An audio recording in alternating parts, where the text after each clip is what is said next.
Ladies and gentlemen, please take your seats. The show is about to begin.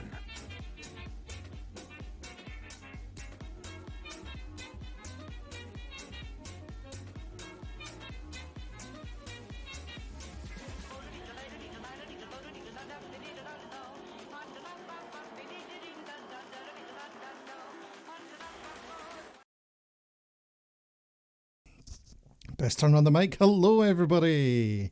How are we all doing tonight? Hope you're all doing well. Hello, Sasaki, Cat, Seskimo, Make Mistakes. How are we all doing? All the pew-pew. Yes, all the pew-pew tonight, guys. All the pew-pew tonight. Totally all the pew-pew. It's a total pew-pew stream tonight. Oh, yes. I'm so looking forward to this one tonight. I'm so looking forward to this one. Drives here with all the hypes and the eggs and the pew-pews and the claps. Yeah, Q-Cat. Oh, yeah, pew-pew stream. It's like pewception. Amrek, hello. How are you tonight? How are you doing? Oh, we are in for a fun stream, guys. Oh, it's been, we had a great one last week. With Pirate. And then we're continuing on keeping things rolling. For tonight, we are going to be having ourselves the queen of Pew Pew herself.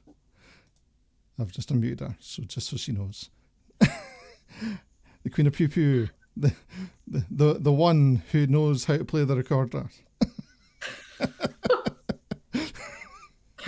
Yeah. The one, the only, the ever amazing 29fireflies, everyone. Here she is. Oh my God. She hey guys. It just like that, the Makers was canceled. Oh, hey guys. Amazing. There's that recorder. Oh, I didn't realize you were coming in straight with a recorder. You kept that one hidden from me. It's never too far away. Oh, how are we doing tonight, 29? Doing really well. Thank you so much for having me on, Laser. How are you doing? I'm doing very well. The driver's asked, is this the first musician on the podcast? Yes, it is. Or the first known musician. Well, technically, Make Mistakes had bells. Make Mistakes makes real music. I try to blow air through a plastic, cheap thing, and it doesn't come out very well. But, you attempt. Yeah. And that's what matters. It's the effort that counts. Exactly. Oh, you've totally thrown me there. You totally threw me with just coming in with that recorder, because I did not expect a recorder at all to start off this. Totally threw me for a loop. I threw myself for a loop. I just went for it. Perfect. Absolutely perfect. Right. Okay. So, centered. Yeah, totally not centered.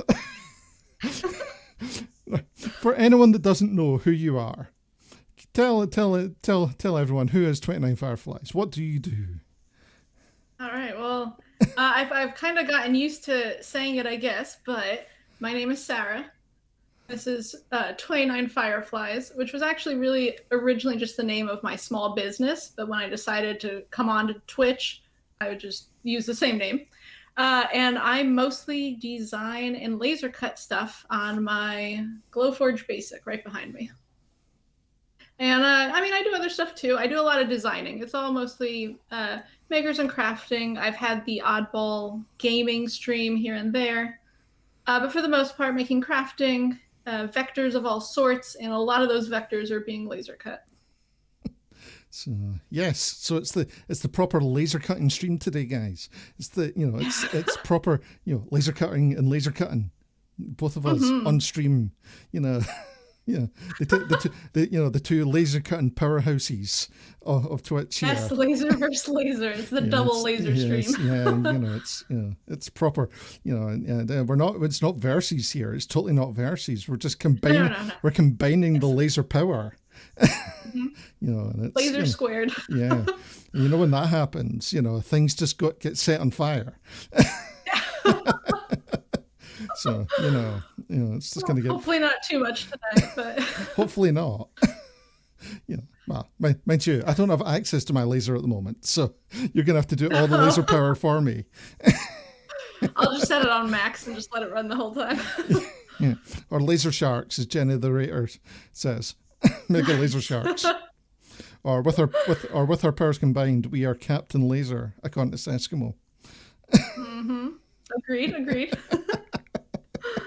Oh, absolutely amazing. Absolutely amazing. So how long have you been laser cutting for? Oh, well, I guess, the first time I ever laser cut something was, I learned about laser cutters, I guess, in college. So that was, I started college in 2007. So, do some math and there you go. That's when I kind of started it, but it was on the school's laser cutters. Mm-hmm. And I don't know, I kind of fell in love with it. It just was so cool that I could draw something, or in Illustrator, whatever the program with some vectors, I could just, I don't know, make whatever I want, as complex as I wanted, and it could still cut it out perfectly. Because when you start trying to make stuff yourself and you try to, let me put a little radius on this, a bevel on that, 1010's favorite thing right now is the inlays, and inlay on that. Yeah. It's so hard to do it on something that isn't perfectly measured each time and in the perfect spot. I just kind of fell in love with it, and then after I graduated, I always kind of kept my eye on laser cutters that maybe I could purchase. At the time, I feel like hobby laser cutters were not really the thing. Like the cheapest one I could find was probably from like Full Spectrum, and that was still, once you get everything you needed for it, it was probably going to run you $5,000 or $6,000. And for me, that was just way too much because I just wanted to play with it mostly. Totally. And then finally a couple years ago, Glowforge, but now Muse has one. There's a few different ones, and there's some open air laser cutters, but they're really more engravers. But anyway, they started coming out, and I kept my eye on the Glowforge, and I was so excited about the Glowforge because it was this really great price. It was under $2,000, and that's still expensive, but in the realm of laser cutters, that's really affordable. It's very affordable in the realm of laser cutters. Yes, and I was so excited about it, and I found out right after its like Kickstarter or crowdfunding campaign finished, and in December of that year, they were supposed to start rolling them out. And long story short, they didn't. And a full year went by, and they still hadn't sent any out. It was a full year and a half from the time they collected the money to the time they started sending them out. And everyone was like, it's a scam. Don't trust them. So I was like, then I was glad I didn't buy one. But I kept my eye on it, and finally they started rolling out, and all the beta testers and all the people who were finally receiving their actual units overwhelmingly was really positive reviews. So I was finally like, let me go for it. Let me try it. And so I finally went for it. And so I got my own in the summer of 2018. And I just started playing around with it, and then very quickly started making jewelry, which is what's mostly in my Etsy shop now, just because it seemed very obtainable and kind of quick to work with. That's how it kind of started. Guys, by the way, we're just going to be geeking about laser cutters all night. Yeah.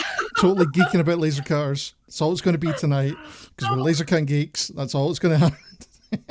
Laser cutter cycle. So, it's not quite that, but, but the Glowforge for you, it's been a godsend, really, isn't it? Because it's been, you've been able to create so many amazing pieces from that. Oh yeah. For Oh yeah, and we talk about this all the time, that how there will always be, in any crafting field or even in technology, obviously, you're always going to have the snobs of the world who poo-poo the the more maker level or kind of base level. But I find, at least, that the Glowforge is really friendly to first time laser cutter users. It definitely doesn't need as much upkeep. I had a friend in college who bought one of like the eBay laser cutters that were only a couple $100. Yeah. Oh yeah. Yeah, but you literally have to go in almost every time and recalibrate the mirrors on it and do a million little test cuts, and then you finally get it right, and then you change the thickness of your material or something like that, and you start all over. So I find it has, I think it's the easiest to just start with. There's a lot less tinkering you have to do with it. Some people like tinkering on machines. I personally don't. I have the machine because I want to make the stuff I've been designing, not because I want to constantly like fix or upgrade or tinker with the machine. So for that, I think the Glowforge is pretty good. But yeah, it's got its place. Like everything. Everything has a place in the kind of spectrum of making and laser cutting and all that sort of thing. Because at the price point, it's actually a really good price point for what it does. Yeah. It's. I agree. And the crazy thing is, I'm the one who bought it. I spent my own money, but people sometimes want to be like, "Oh, you shouldn't have bought that." Well, you don't have to. It's okay. Yeah, and it's got features that you're not going to get on half the other things without having to faff about. That camera, I love that camera. Oh, the camera. that is at least one point that I guess can unify the laser cutting cover your cutting bed to show you what you're doing and where you're placing things is kind of a game changer. Yeah. Oh, it's definitely that bit where, like, if I was to put a camera on mine, I'd be like, where am I going to put it? How's this going to work? It's a lot more difficult. A lot more difficult.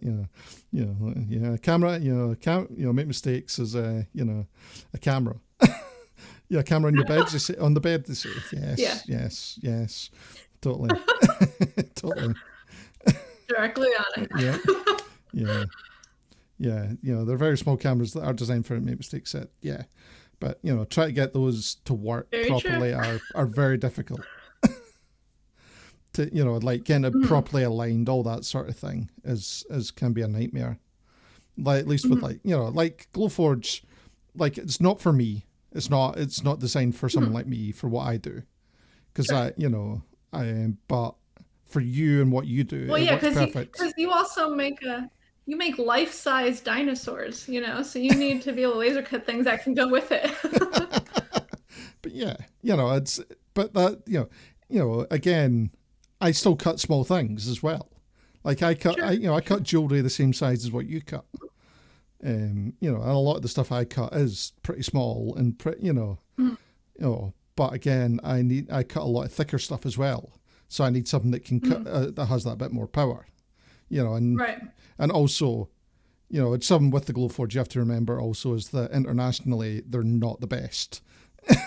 It's definitely not international friendly. That shipping cost will get you real fast. Yeah, and also if there's a problem, you've got to send it all the way back to America. Yeah. So, but they still do what you need, and there's other options now as well, in the same sphere. So, and that's the good thing about it. It has spawned another market. Right. In laser cutting. Right. Competition is always good, right? Yeah. Bring out other people with other ideas and other units and things like that. And to be fair, there's obviously things about the Glowforge that can be improved besides just the depth that the bed sits at and the overall size that you can cut. The camera is really cool, but if you stray too far away from the center of the bed, it becomes pretty unreliable. But I mean, again, you're exactly right. Everyone has different needs, and it just so kind of worked out that it fulfilled what I needed it to do. Exactly. And it's, after, falling in love with lasers, 13 years ago, because like I was kind of the same in that way. Like I saw lasers like probably about 10 years ago, and then it took like 5 years before I was like, I need to get, I could afford to get one. And is the one in your shop still your first one, or is that an upgrade? No, it's still the same one. Nice. So I've had that for like 5 years because like I'm not upgrading that, not until it falls apart, or like I need to buy. It's a beast. It works. the small, it's the small laser because like the CNC, and, CNC is totally different beast. I was like, I could get a big laser, or I could get a CNC. Let's get the CNC. Hey, I mean, the more I watch like you and other people with CNCs work, the more I kind of want one. And I've always been, it's the kind of thing too. When I first got my laser cutter, a lot of people asked me right off the bat, why didn't I get a 3D printer? Which always confused me because like if you kind of understand what a laser cutter does and what a 3D printer does, they do like kind of basically opposite things, unless you're building really flat parts in your 3D printer. Yeah. So that always really confused me. So I always had to be like, well, I enjoy the kind of flat aspect, I guess, of it more, and building or piecing things together once you cut it, more than the 3D print aspect. But I mean, if 3D printing's your thing, go for it. But like, to ask me why didn't I get that? I mean, to me, it's not apples to apples. However, nowadays when people ask, well, what about a CNC machine? I'm a lot more like, oh, CNC machines are really, really awesome. And there is kind of a big part of me that kind of wishes I had one, especially for thicker materials or just larger projects in general. But no, that your CNC is no lie. That thing is legit. But that's the thing. Like, they've all got their different uses. That and like. The 3D printer has got its specific use for building something, up. The laser has got a very specific great use, and it's very, very detail oriented. Whereas the CNC is more about cutting out thick stuff and stuff that you can't cut out with a laser, because the CNC you can't get the same, you can't really get the same detail. You'll never get that perfect. Corner that you can get with a laser. It's just never going to happen. Yeah. Right. Yeah, I'm recently starting some new projects. So I'm using a new material for me. I'm using a 1/4-inch Baltic birch plywood. And I was having some issues, not necessarily with the thickness. I can get it to cut, but every so often with the plywood, and it might just be the manufacturer I bought them from. But on some of the middle layers, I'm guessing it's some of the glue, it just, the laser can't get through it. And then I have people who are like, well, a CNC would. And I was like, thanks, guys, but I can't just run down to the garage and CNC this out. So that is the one thing I've always found with the laser, is that just that one bit of wood that always just, you always hit that little bit that you're like, damn it, right. And it's not cutting through. If I was like 1/8 of an inch over to one side, I'd probably be fine. But yeah, you hit the correctly wrong spot. It always happens, and that one cut that you're trying to do. Yeah. It's a real heartbreaker too. So the name 29fireflies, you said that was from your business.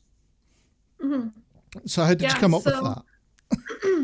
So I already knew, well, I guess when I even started, I've always been a slightly entrepreneurial spirit where I want to work for myself. And to me, especially growing up, one of the easiest avenues I thought is, oh, you make a product and you can sell it. And so I knew I've always been kind of like designing things in here and there. I used to have an older Etsy shop that I had closed down by a different name, where I did more traditional jewelry, like beaded jewelry. And when I was going to be getting the laser cutter, I was like, well, I know I'm probably going to be doing jewelry, but I want to leave it open for other things too. And what can I do? And I wanted it to be, this is a really convoluted name. It's going to take a second to get to the Yeah, it's to all the good. end. That's what we like to hear. Yeah. But I was like, well, it's going to be all laser cut. So I was talking with my friends one day, and we were throwing out just wild, crazy names. I had a little notebook going, just jotting down just off the wall names or ideas.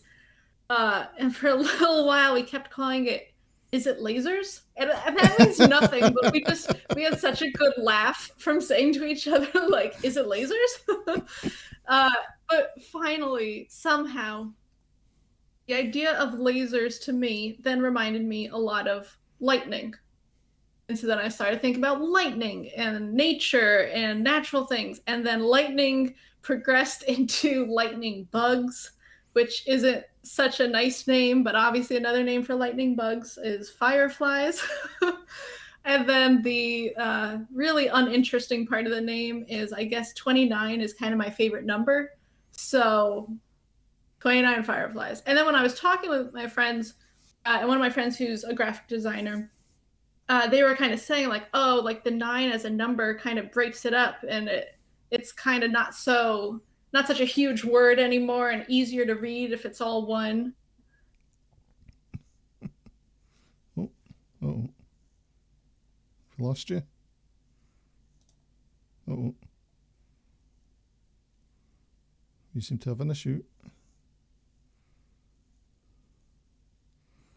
Oh dear. Come back, 29. Are you with us? Let me have a look. What has happened? Come back. Come back.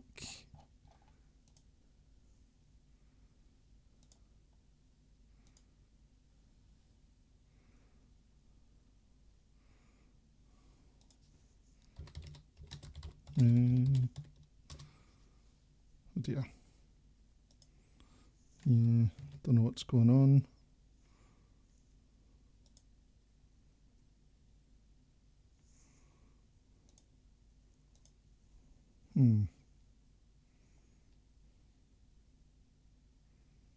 Interesting.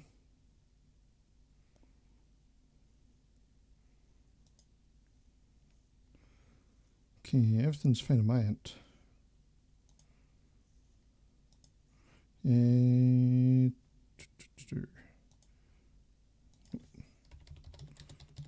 Reconnect.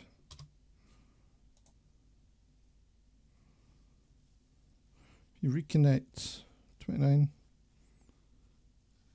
If you can still hear me.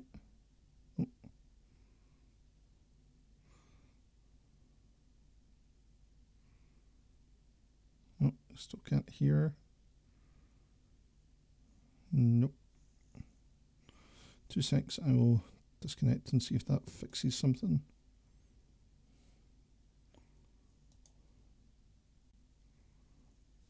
Lasers claimed another victim. No.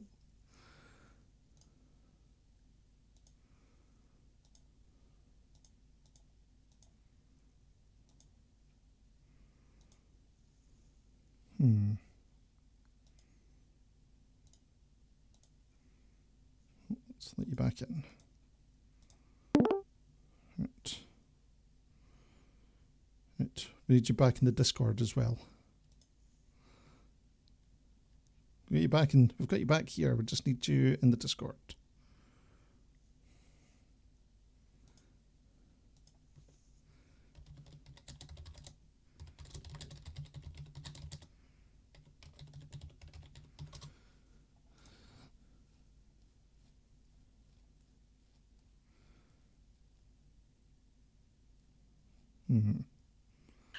There we go. Yay! You're back. Yay! There we go. We've got it. Technical. Yay! Of course. We go. I am so sorry to plague your stream with technical difficulties. Yep. There we go. Oh, these things happen. Internet. It's all these things. I thought it was mine there for a second after having technical issues last time on my last stream, but we're good. Uh, We're good. Aye, oh no. yeah. No, it was just me. Yeah. Yeah. 20 didn't break anything, Obsessed Pirate. We're all good. We're all good. So we got to the point of you talking about 29. Yes. So what's the significance of 29 as a number for you? Oh, that's super not exciting. It's just my birth date. All right. Shh, don't dox yourself. No, I don't think birthdays are gonna dox too much, but I don't know. I just thought it was a fun number. I don't know why is 29 a fun number. I don't know. I guess I generally like being kind of the oddball out and being like the random person who picked that random answer. So I was like, oh yeah, 29. Why not? Favorite number.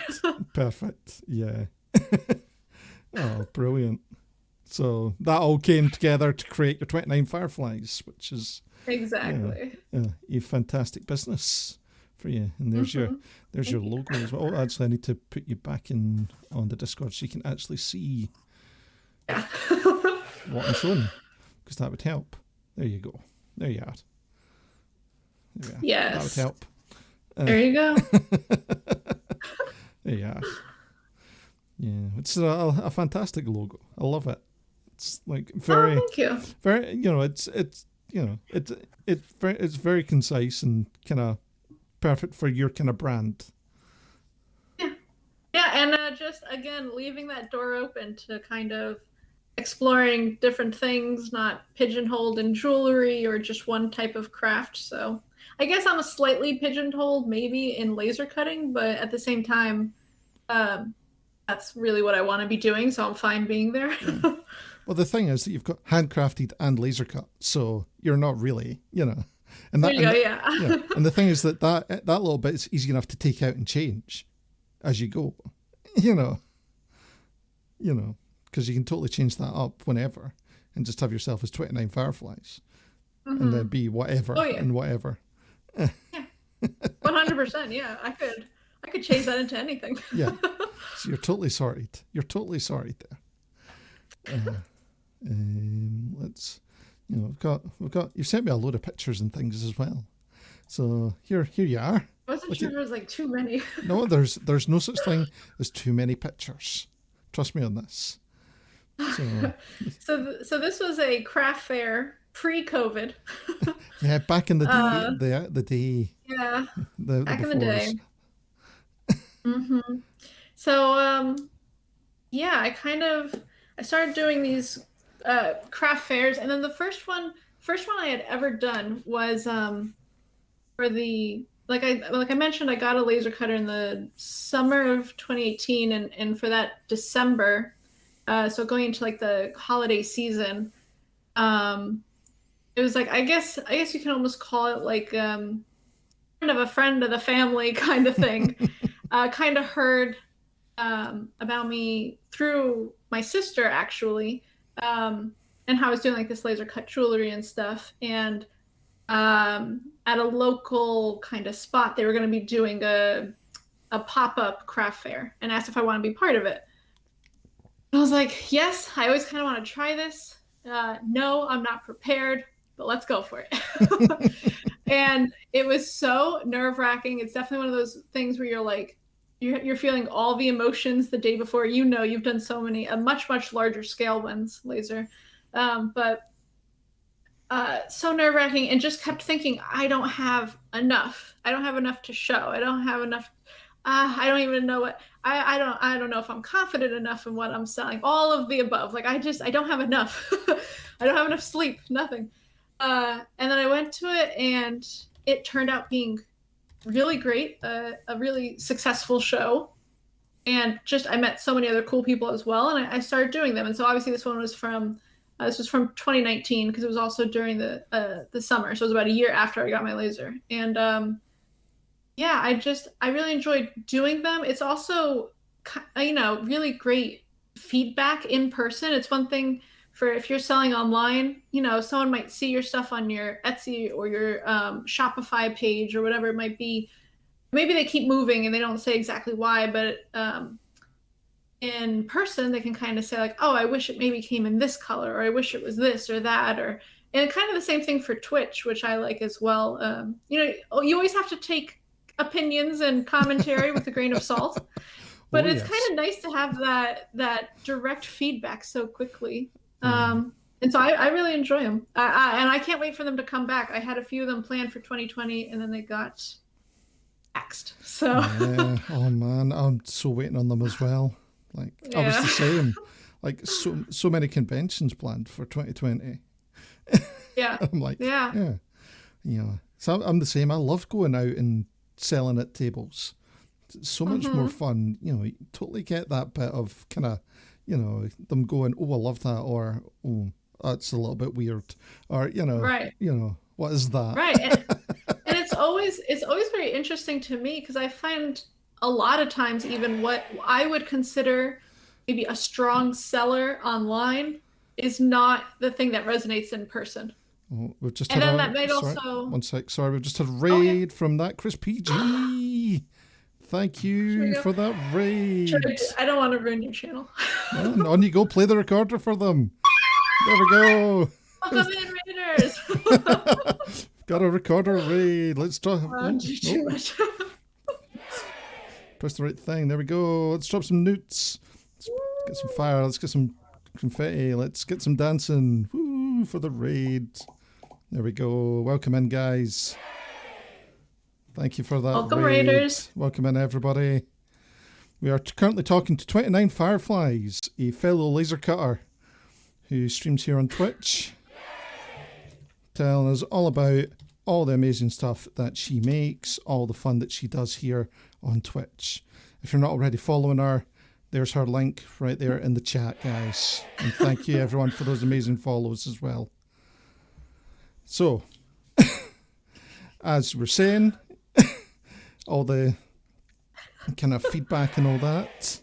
Oh yeah, the instantaneous feedback. And then what I was also mentioning is sometimes what sells well online doesn't sell as well maybe in person, or something else is like the hotcakes of the day, the thing that really sells well at your craft show.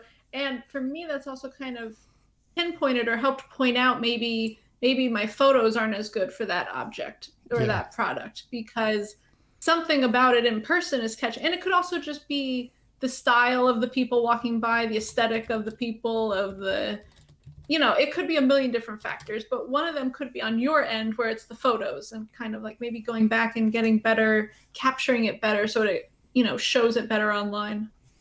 Well, yeah, that's, it's quite good that way, kind of getting that, in-person feedback and then going, I could change that, or, totally go, oh yeah, photography is totally something that's lacking here, because, that's always the hard bit of kind of, you always think, excuse me, oh yeah, this totally looks right to me because you're so invested in it. And then, you can't see past it sometimes. Yeah. Because it's your baby. It's like, oh yeah, I know it, and then it just takes you, you need to have that one friend or that, those couple of people that don't have that personal connection, that kind of go, oh no, that's a bit crap. Fix this, You definitely need those people in your life. And someone, just that person that is honest to you. Because, because it's the worst thing in the world when you've got, everyone just going, oh yeah, that's amazing. You can do this.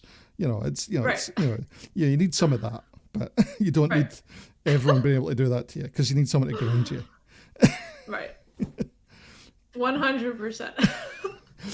But as you're saying, things like this, you get grounded fast if you've got that one piece that people are like, nah, I don't like that.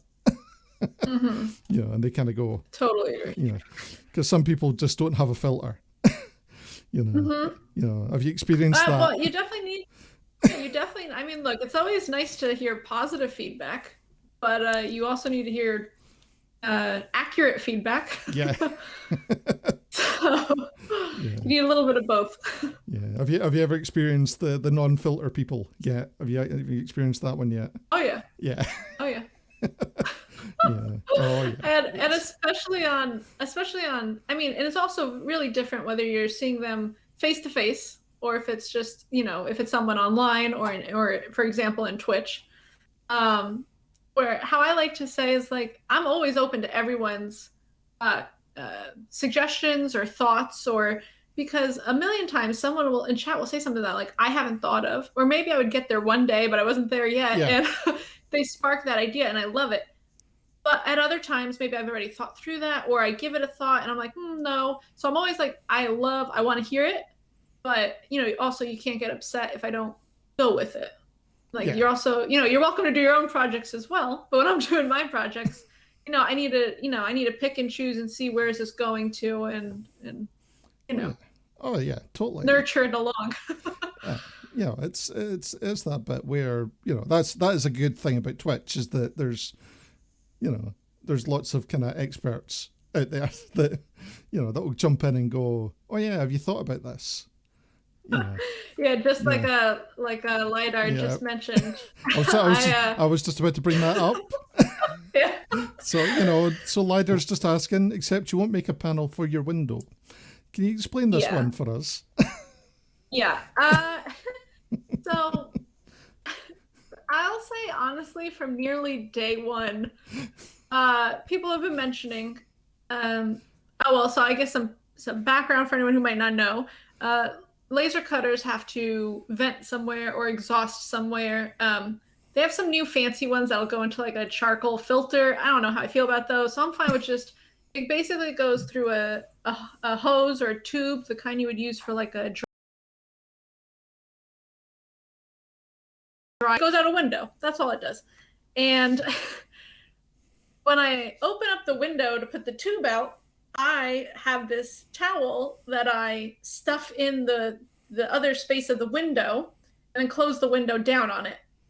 And everyone, and again, from day one has been like, oh, couldn't you laser cut a panel that would go in the window? And that way, like, you can even change the size of it or whatever you want to do so that it blocks the rest of your window and it just lets the hose through.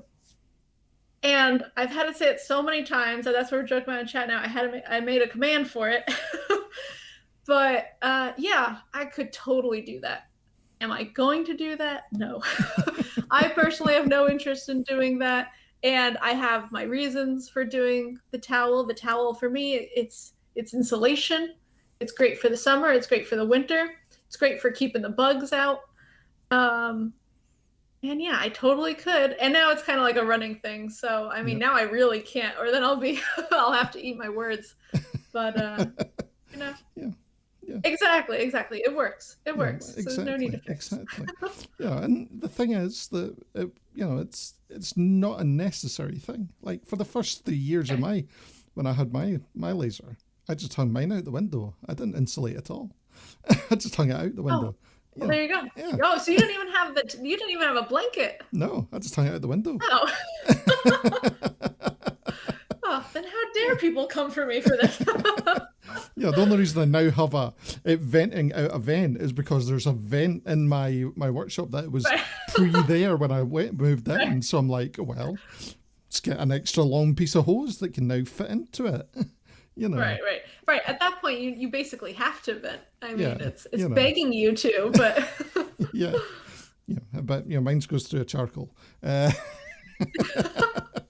There you go. We'll get to that. Oh, so fancy. Mine's in an industrial estate, so if I didn't do that, I'd be getting into trouble. So. Never mind that. But that it's again that side of things where you do it for you're doing it for your the content in your chat now. Like Lidar's saying, it makes a great joke for the chat. Right. Right. Yeah, it's kind of the point. I mean, I think we all, streamers on Twitch, you get to the kind of point where there's maybe either something that people kind of somewhat know you for, or they come around for, that it feels like, well, I can't separate from this too much. That's one of them. Recently, we realized my little hi emote, I can't really get away from it too much. Just because I guess it was my original one. I made it myself. It's not the best. I'll post it right there in chat. And now that Seskimo redid mine, I was saying the other day, like, oh, I still have 2 more slots that Seskimo can design for. I was like, oh, I was thinking about, reworking the high. And everyone was like, no, you can't get rid of the high. So, yes, your high emote is eternal. Exactly. Yeah, exactly. It's, it's everyone knows it's your one now.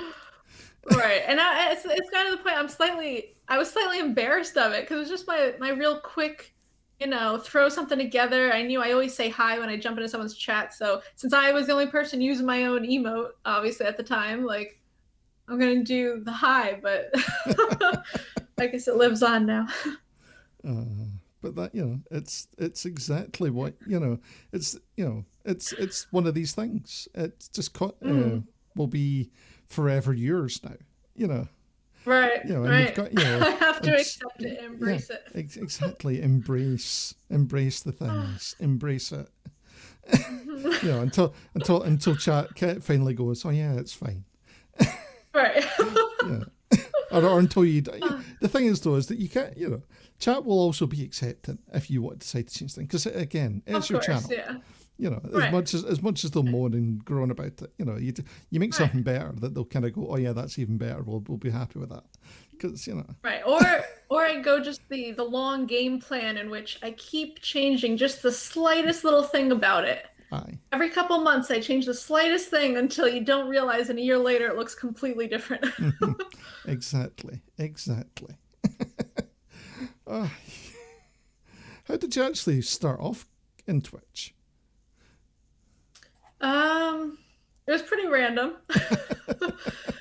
I was watching TV one day, and some random reality TV show. Look, I watch a lot of trash reality TV. Maybe not a lot, but and I should say I used to watch a lot more than I do now. But it was that kind of thing that you could have it on in the background while you're doing your actual work or you're doing something else, and it's not the kind of thing you have to watch or really truly be listening to. And that was before I obviously knew about Twitch. So I couldn't be lurking in streams while doing my work, which is what I usually do nowadays. But I had it on, and then I remember they were talking about it mentioned Twitch, and basically like someone was like catfishing someone in Twitch or something. And I was like, Twitch, like what is Twitch? And they were explaining it. And I was like, this is a thing? Like people are, I had heard of live streaming, but I guess I hadn't heard of like a platform dedicated to it. I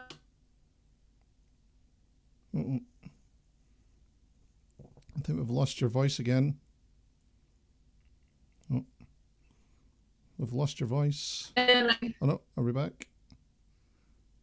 Oh no, I think you're back. Oh no. You're back. Oh. You're back. Yep. Okay. Yep. Oh no. Yep. Oh boy. Okay. I'll tell you what. If you mute yourselves on Discord, and we'll jump over to the other one. Is this better? Let's try that. Can we be heard? How's that? Can you speak? Yeah. Yeah. Is this okay? Yep. Can everyone hear? All right. Let's check. Chat. Can we be heard? Can you speak for me? Hello. That's fine. Yep. We are good. Right. Let's try that. Okay. All right. Yeah. So when I first got on Twitch, I saw the art community. Awesome. I saw the art community, and then getting into the makers and crafters side of thing, I found a lot of I guess almost random people, or random to me, I guess. Obviously it's not random, but I follow a lot of people who were doing like Lego builds. I had no interest in Lego building, but like there's some people who have just fantastic personalities, and you stick around for it because they make great conversation. And look, at the end of the day, yeah, his Lego build was pretty sweet. So, and then I do feel like though when I decided to start streaming, I had not watched a lot. I had barely just realized what it was, but I was like, hey, my laptop has a webcam. this is good enough. Why not? And just go for it. And it was that kind of thing that I think probably a few people have done where I did one stream and then, you know, when I logged off that day, I didn't stream again for probably like 6 months. But then by that time I had actually started seeing other people's streams, and like I had met you, Laser, and probably like a Play in the Mud or like Abby Fabby, and like and so I see other people doing like real making and crafting stuff, and so okay, let me try this as well, why not? And in my head and this plan worked out for a while. In my head I was like, oh, if I stream I will kind of have to get my work done because because it's like people aren't going to want to see you do the exact same thing every single day, the exact same project. And, maybe they want to see the same thing every day. Like they always want to see you do painting or woodworking or laser cutting or whatever your craft is. Yeah, they want to see that every day, but maybe not necessarily the literal same thing every single day. So I was like, so it'll have to keep me moving and I'll have to get my work done. And like I said, in the beginning, that worked, and then and now we've kind of gotten into the streaming that is kind of often now dubbed like the Calamity Cat style stream or the Work Lettuce style stream, where it becomes a lot of chatting and also a little making on the side. But I love it, so. It's okay. The rules, the law of streaming. You hit go live, and productivity is reduced by at least 70%. Yeah, there you go. It's been proven now, totally proven. Yeah. But like I said in the beginning, it really, really worked. Yeah, totally. But, I just remember finding you streaming. Oh yeah. Yeah, and I'm like, oh my god, someone else is using the laser cutter. Yes. Yeah, it's so exciting. It is so exciting because when I had found you, I was like, good, another, at that point, because I had been lurking for a while too, and then kind of like working myself into the chats and like saying hi to people and actually getting out there, whatnot. So I had just figured like, I'm sure there's a wide world of laser cutterers. And I haven't really discovered them all. And while there obviously are, and there's a lot of people, also people in chat who have laser cutters, they do other things as well. But, still that full family of laser cutterers is really not that huge. Yeah. So, I mean, it's great. I'm happy to have found everyone I have found so far. As we dub them now, the laser fam. Yeah. Yes. It's when you go and find them, you're like, yes, another member of the laser fam. Yes, welcome in. Come in. Catch you. Mm-hmm. Yeah, because for a good long time there was very few of us really on Twitch. Yeah. It was like, and when and like every so often one would pop up and it was just somebody just streaming it and no interaction, no nothing. It was just a laser, and you're like, oh. Right. Well, and I mean, on the other hand, you can also think of it, makers and crafters as a whole has really flourished since COVID, actually. Yes. Not just from, it's obviously from the streamer side, there's so many new fantastic streamers, but just from the viewership side and people being, you get the time to meet people because you get the time to be in other people's chats and hang out and talk to them. And I feel like this, or not, obviously not this year, last year, as horrible as COVID has been for the entire world, at least for the makers and crafters community, it's really kind of come alive, I feel like. It's something I've said a few times, is that, it's replaced the kind of craft groups that you would normally go to elsewhere. Right. It's that bit where, instead of going to the knitting group or, going round to your pals to, to do X, Y, or Z, you're now jumping into someone else's chat and watching them do something while you're doing something as well. Because a lot of people that are in chats are usually makers themselves, because that's kind of how it works. You know, even if they're not streaming, a lot of people are makers, and so you normally find that they're kind of doing something if they're while watching. Yeah, and before, like I said, before I started streaming, I was kind of doing that too, and now while I'm still doing the 9 to 5, grind at my day job, I'm always come around and, working and lurking. Just get my lurk in. It's there. I might not be the fastest to respond, but I'm usually hearing at least it kind of, and then I finally process what's actually being said, and then I go over and type something back and then get back to my work. But totally. Well, that's and that's the thing. Like, everyone is like working or doing something, know, and and lurkers are the backbone of every stream. 100%. Yeah, because you know they're there. And they're and they'll jump in if they can, if they want to say something. Oh yeah. It's always lovely when you go, oh, you're here, hello. Oh yeah. And like you say on yours too, we love a lurker. It's so true. I mean besides the obvious, like the number game of Twitch that you have more people in your chat, I mean, it's just nice to feel like you're not totally talking to nobody. There's somebody out there.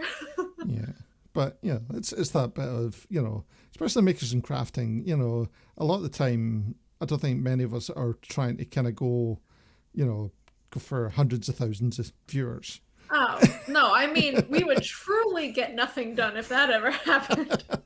I think we would all have such a, we would all probably have panic attacks if that happened. I don't know, because very few streamers. Well, every stream you go into, everyone's so interactive with their chat. It's it would blow our minds. Yeah, it seems it would be a totally different mindset you would have to try and do it when like when when you get in so many folk chatting already, and you're like, I can't keep up.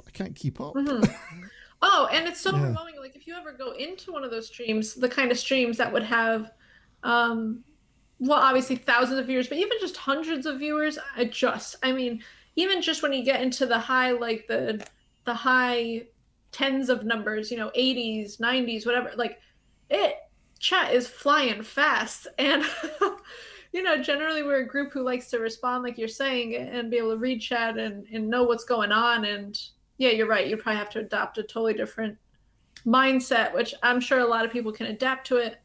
But that would be mind blowing. Oh yeah, but it's one of those things. Yeah. But the thing is that the category is growing, which is always good, because you can see that in the numbers that are coming in. You see it in all the kind of channels that are here. You can probably see it in your own channel where your numbers growing. And all the channels that are coming in. Which is always nice, You see that in kind of the people that are coming in as well. So you get all your favorite people coming in saying hello. Yeah, I mean it really is incredible. I mean, when I started trying to, I'll say probably in the beginning of, I don't know, beginning to mid of last year of 2020 is when I really try to start taking it seriously, where I made a schedule and then this is what I'm sticking to and that kind of thing as best as I can, obviously without foreseeing any kind of last minute or emergency kind of things. And it obviously that helped a lot, but just that influx of, there's just more people around now.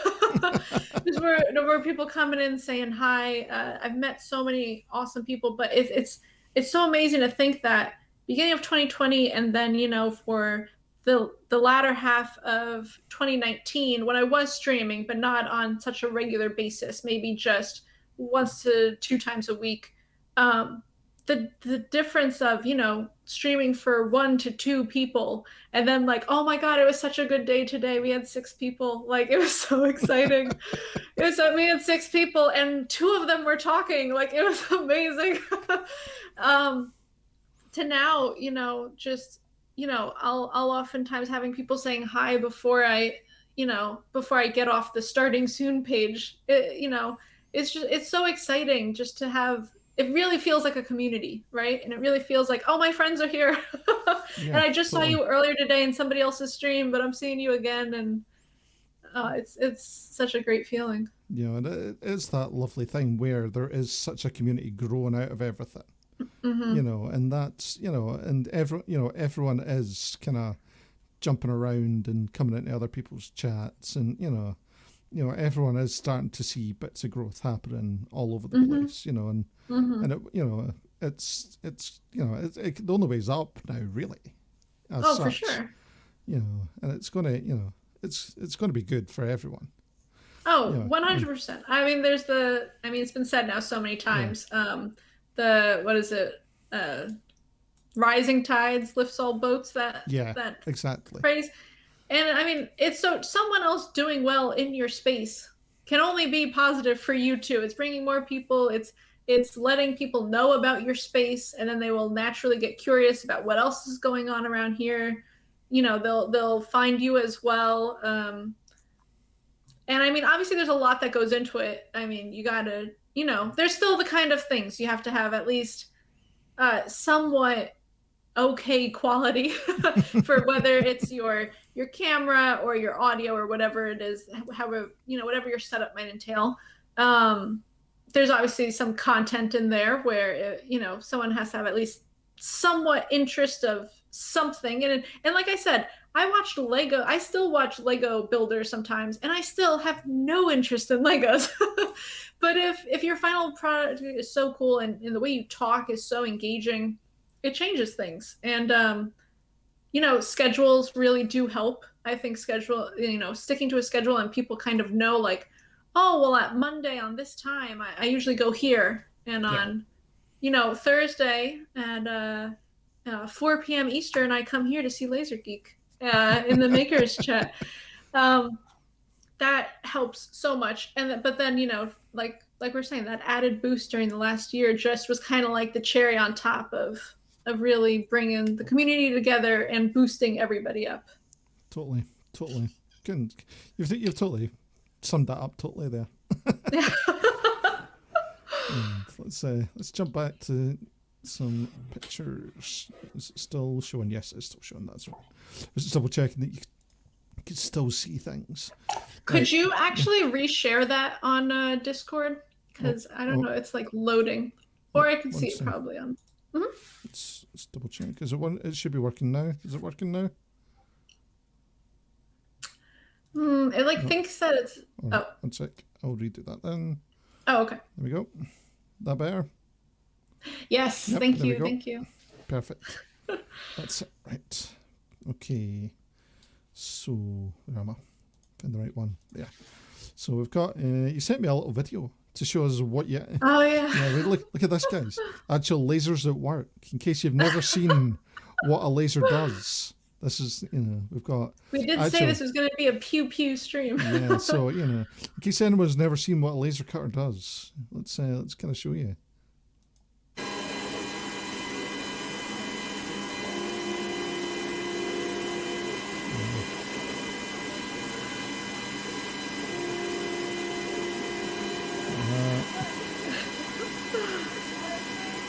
Super fast at that. Proper fast cutting. Yeah, and honestly, for me, it's just so rewarding to see such like a field of, so many so close together, and it's just so perfect. It's so nice. Yeah, it's the best feeling, and and with that, because I know that you normally go in with a piece of tape and lift them all out. So I'll generally do that depending on the material. I'll do that just to test it, just to see that it has cut through all the way. Yeah. But and depending on the material, I get there's some materials I'm a lot more comfortable with, where like I know it cut through, like it's a very reliable material. And there's other ones where if you move it and it wasn't cut through, well, there goes your chance of ever trying to do a second pass. So. But it's that bit when you can just lift that bit of the waste board, the waste wood, and then you've just got everything just comes out so nice, and you've just got that bit of wasteboard. I've done that many a time. It's so perfect. Yeah. I love it. It's just and everything is like properly spaced left on your laser cutter, and it's the best feeling, because you know that everything's cut out perfect. Especially when you're working with wood, like that bit of Baltic birch, when you've got a bit that doesn't have a glue issue. It's so upsetting. Because that's that it's just perfect at that point. You gotta love it. You gotta love it. It was, But it's again, like you're saying, there's a bit of OCD that fits in with laser cut, isn't it? Mm-hmm. Yeah. Oh yeah, and I tell people every time, it's like I'm playing some Tetris here, because I need to figure out the exact perfect spot for it. I need to make sure that it fits perfectly. Right. Lider's asking about your odd number inventory strategy. Quite frankly, we're getting a double. We're getting a double. I don't know why we're getting a double there. Is this good? Yeah, we're fine. Yep. Okay. Yep. I don't even know if I totally know what Lidar's talking about. My odd number inventory strategy. Oh God. Okay. I know what this is. Okay. So before a craft fair, I'll look through everything I have, and I have a little spreadsheet of all my different products. So that way when they sell, I'll do a little a little system where I use oh gosh, I can't even think of the word now. Now I'm brain farting. When you do the little lines and you slash through them, I'll count it out real quick. Tally system of how many I sold. And that's just a quick way, again, of seeing at the end of the day what was the most popular. Because especially if it's like if someone's paying in cash, it doesn't necessarily note it anywhere of what they purchase. So I like to go through and see how many pairs I have, so I kind of know in that way if I have to make more, if I know like, oh, this one's usually very popular, let me make more, I'll make more.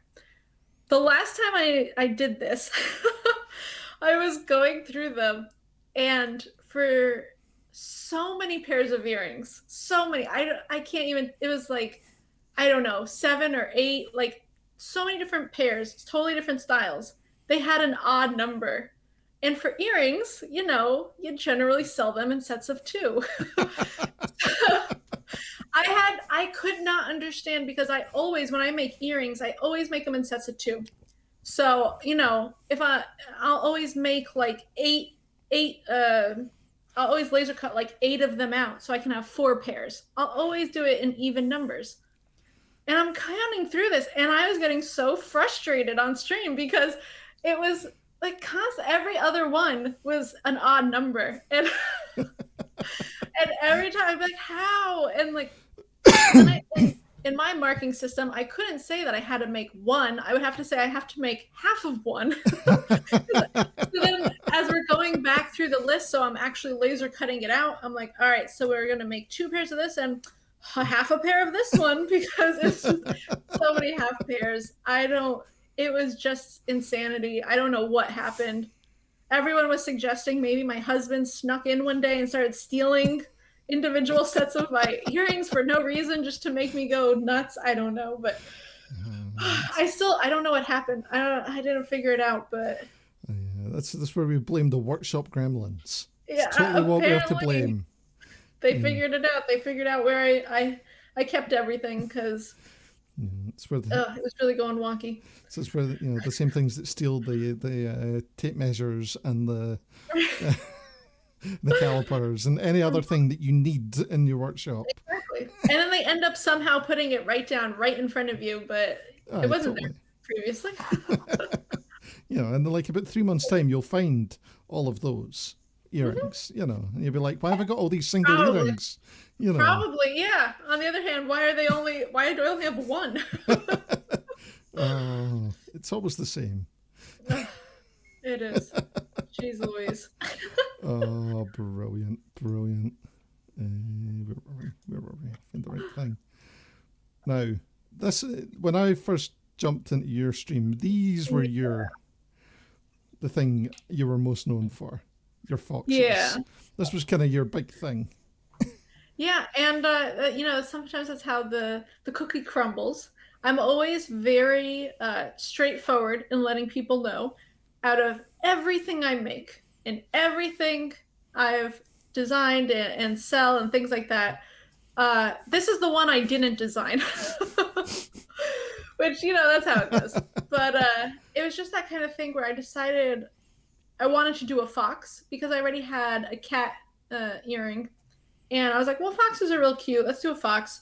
And I usually look up like inspiration images, sometimes in art, but a lot of just like photography, and especially like black and white when it's kind of like, for lack of a better word, like dumbed down to like a more, black and white. It's just the outline. It's more the thought of it. It's more like the whatever it might be.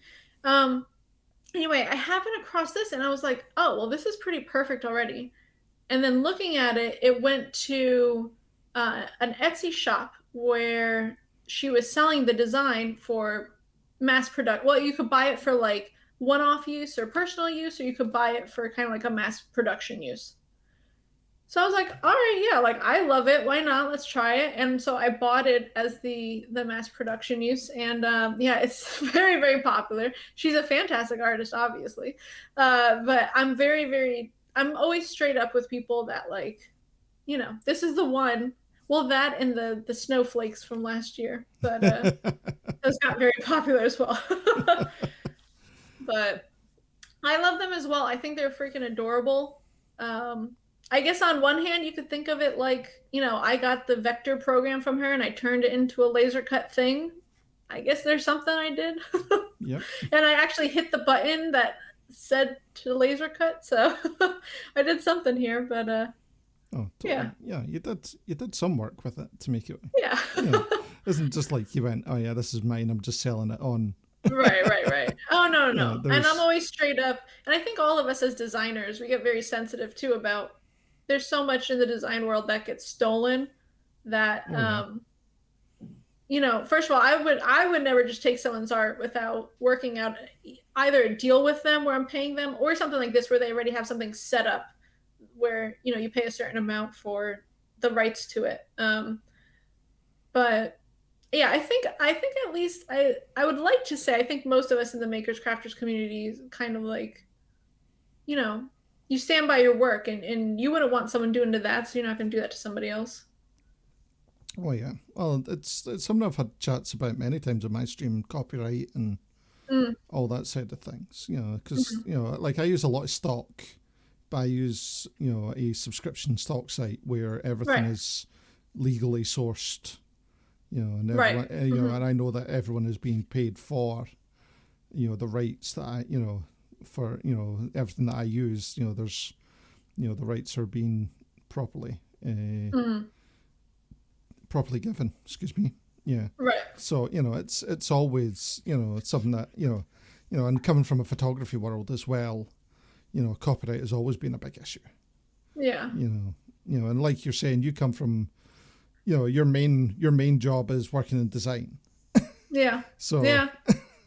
And I've seen it so many times. It's heartbreaking, honestly, working in a corporate setting for design. Because there's so many times where they'll just come to you and be like, "Can you recreate this? Can you just redo this one for one?" And it's always so upsetting. And it's like, can we not? Can we actually do something more like this?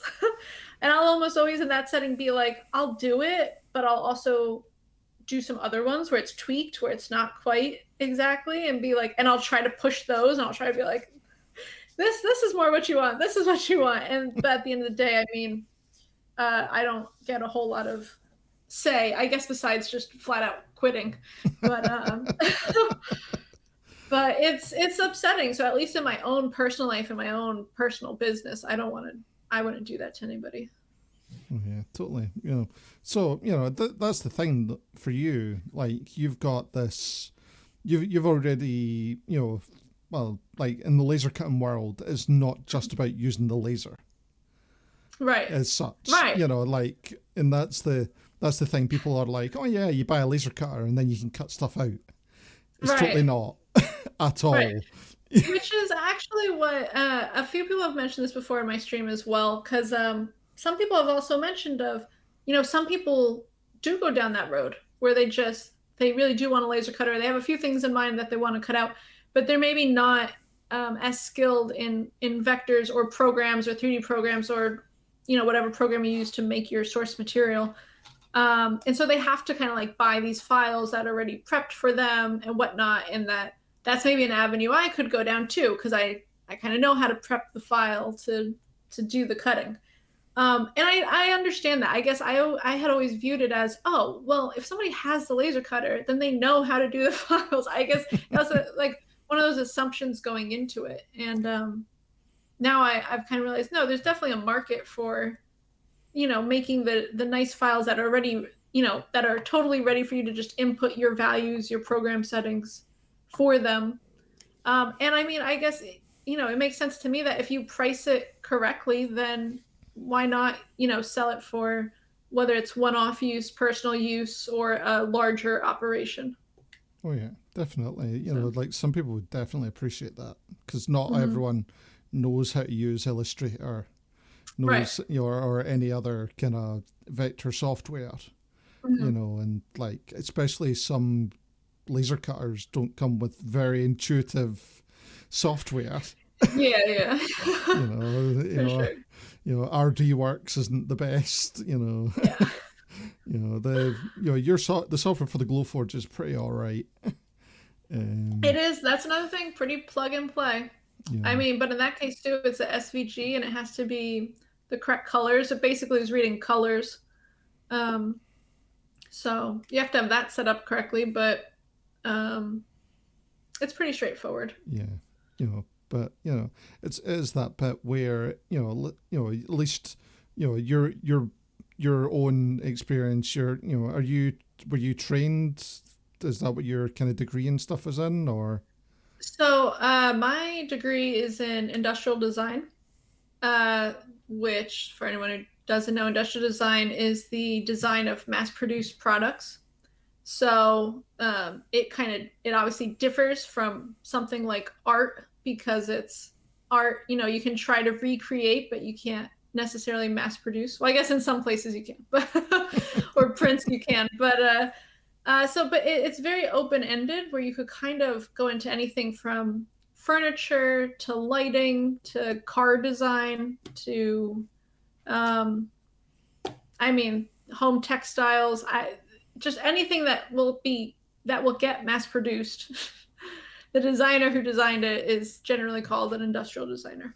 So that's what I went to school for, and they actually taught us a program called Inventor, which I do not love. And because we also kind of knew, at least at the time, that, and this is about now like a little over 10 years ago, that the software really being used was SolidWorks and Adobe programs, so like Photoshop and Illustrator. And while we did use some Photoshop here and there, they really tried to push like Inventor on us to the point where we had a class that was like dedicated to learning Inventor, which is just another like 3D CAD program. But then one of our teachers, we were talking to him, and he was we felt like he was like our age, you know what I mean? Because he's only like, he's less than 10 years older than us. So, and he used SolidWorks. So he had a night class. We had a night class with him from like 6 to 9 p.m. And he was doing that. He would stay after for like 2 hours every class. It was just once a week, but every class he'd stay after for 2 hours for anyone who wanted to stay, and he would teach SolidWorks. So we kind of learned SolidWorks from him, the kind of basic bare bones, and then, you just kind of learn on your own from there. And then from that, I used a lot of SolidWorks. I use SolidWorks in my 9-to-5 job. So a lot of times when I'm doing a sketch, I just did this the other day on stream. I might start in something like Illustrator, but I'll usually switch over to SolidWorks just because I know SolidWorks and I'm very comfortable with the program and it's very easy to constrain your work. Um, but Illustrator is also extremely powerful, and Illustrator is one of those I would say I more just kind of picked it up on my own. We kind of had to know it a little bit for school. And then in one of my previous jobs where I did home textiles, I was doing a lot of the design work of the actual like patterns that were on the textiles along with the packaging itself. So it was a lot of like working with fonts and photos and the general layout. And so that's one of those things like you kind of learn what you need to get by, and then as you work with it and you kind of understand what you need it to do for you, you can Google it or YouTube it and kind of find, the shortcuts that was taking you, 10 clicks to get to what you want. It's just like, oh, it's just like Control J and it's done. Totally. Yeah. I was the same with Illustrator. Like I had to teach myself Illustrator. Mm-hmm. And how long it took me to find the Pathfinder tools. Pathfinder, so important. But I mean, and that's one of the great things with nowadays, right? Is like I can't even imagine when these programs kind of first came out, even though, I mean, honestly, I don't know when YouTube started, but now you could generally YouTube almost anything you needed. And usually if it's even slightly popular, you'll get some kind of information for what you're finding, or like if you're really trying to get into Illustrator, I'm sure there's a million videos of how to get started, of the most important tools to use and when and why you'll use them. And it's so easy nowadays, or it's so much, I should say, it's so much easier to kind of get into a new program now than even like 10 years ago, I'd say. Totally. And you don't even need to go Illustrator now either.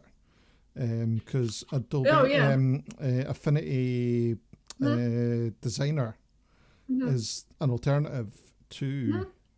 Oh yeah, there's like alternatives for all of them now. There's like was GIMP for Photoshop, right? Yeah. Like there's a lot of other choices. Yeah, but like the entire Affinity suite at the moment is you're pretty much getting practically the same levels as the what Adobe gives you, minus a couple of things, but but you're not on the subscription model either. Right, I hate the subscription model. Honestly, that is the worst bit. That is the big thing, is the Adobe subscription model, especially if you need to have Photoshop and Illustrator. You've got to buy the entire Creative Cloud. Right, and that's an absolute fortune. Which honestly, the only reason I still use them is because I use them at work, so my work pays for it, and it gives you 2 seats, so I can put the other seat on my personal computer. Yeah. If it wasn't for that, or I do look forward to one day leaving the 9 to 5 to do this full time, I would totally switch over to one of those other programs, and probably when I got closer to that time, I would start using them as well, just to get more comfortable with it. Now it's been that kind of like creature comfort where, well, I have it right there, I'm just going to use it for now, and we'll cross that bridge when we get closer to it. Affinity is currently on sale. It's only like $30. Oh, is it? Yeah. Oh, wow, that's like a massive sale. Yes.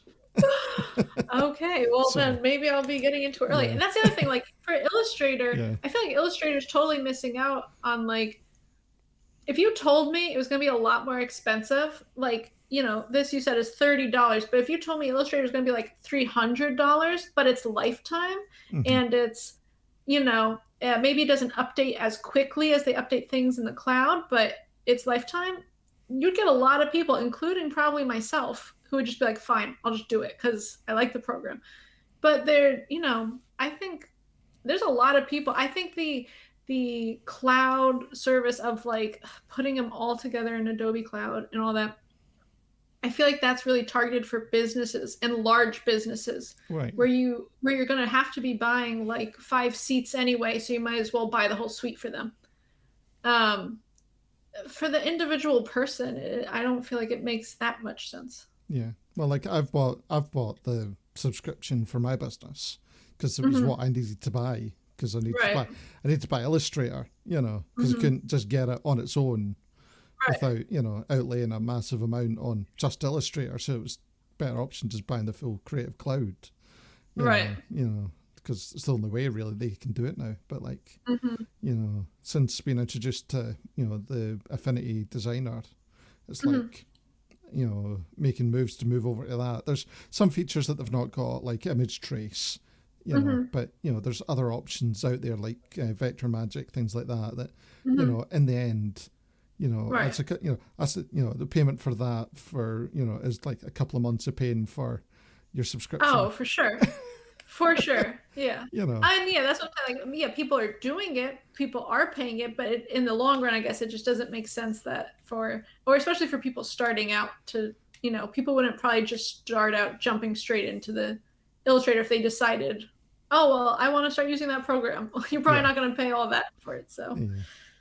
Exactly. Zornaf has asked us a question.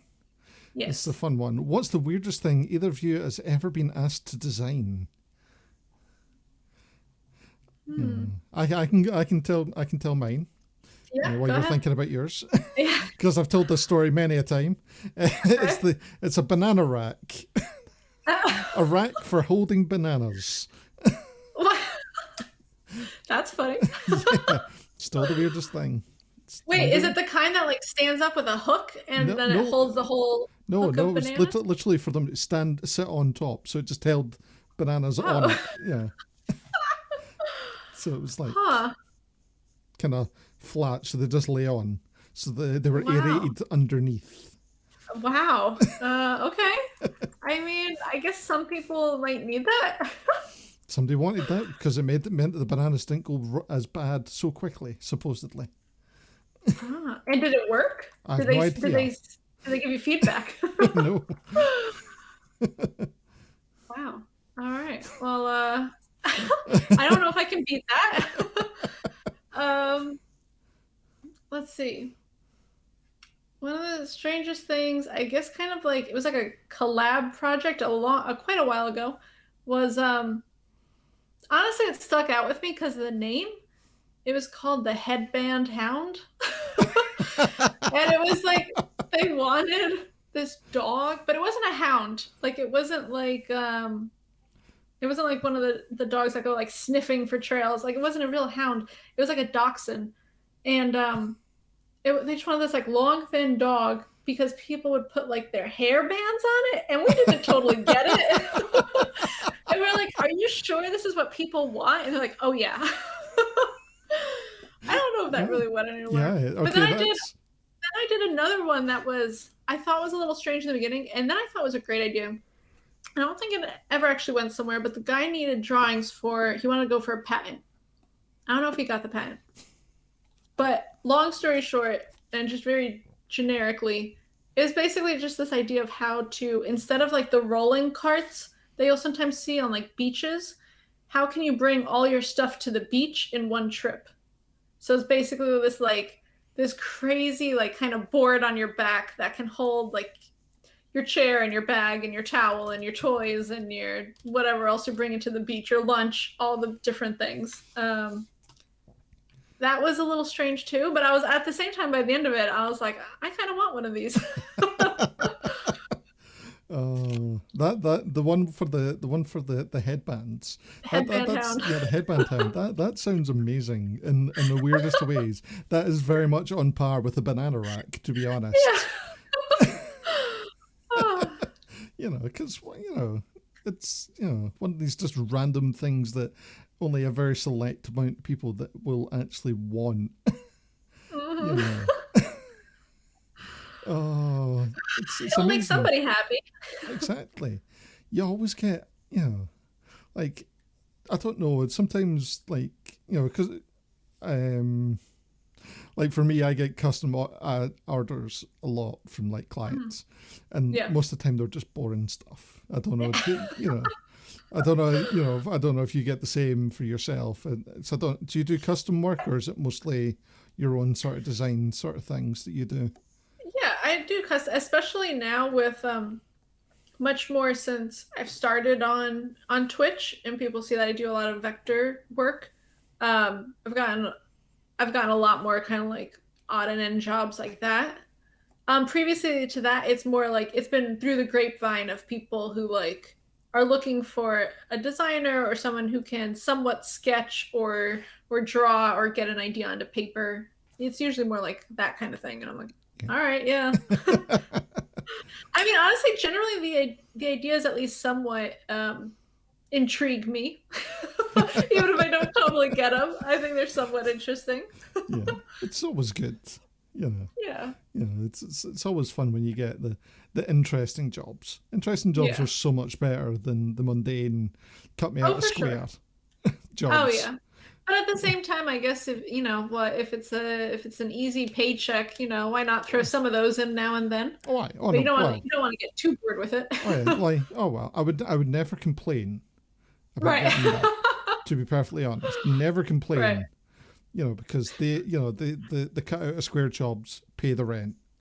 Hmm. In the end, they will now, that, and that is the thing. Like, because you're never going to get, the kind of crazy jobs all the time. Right. It's always going to be, make me something simple.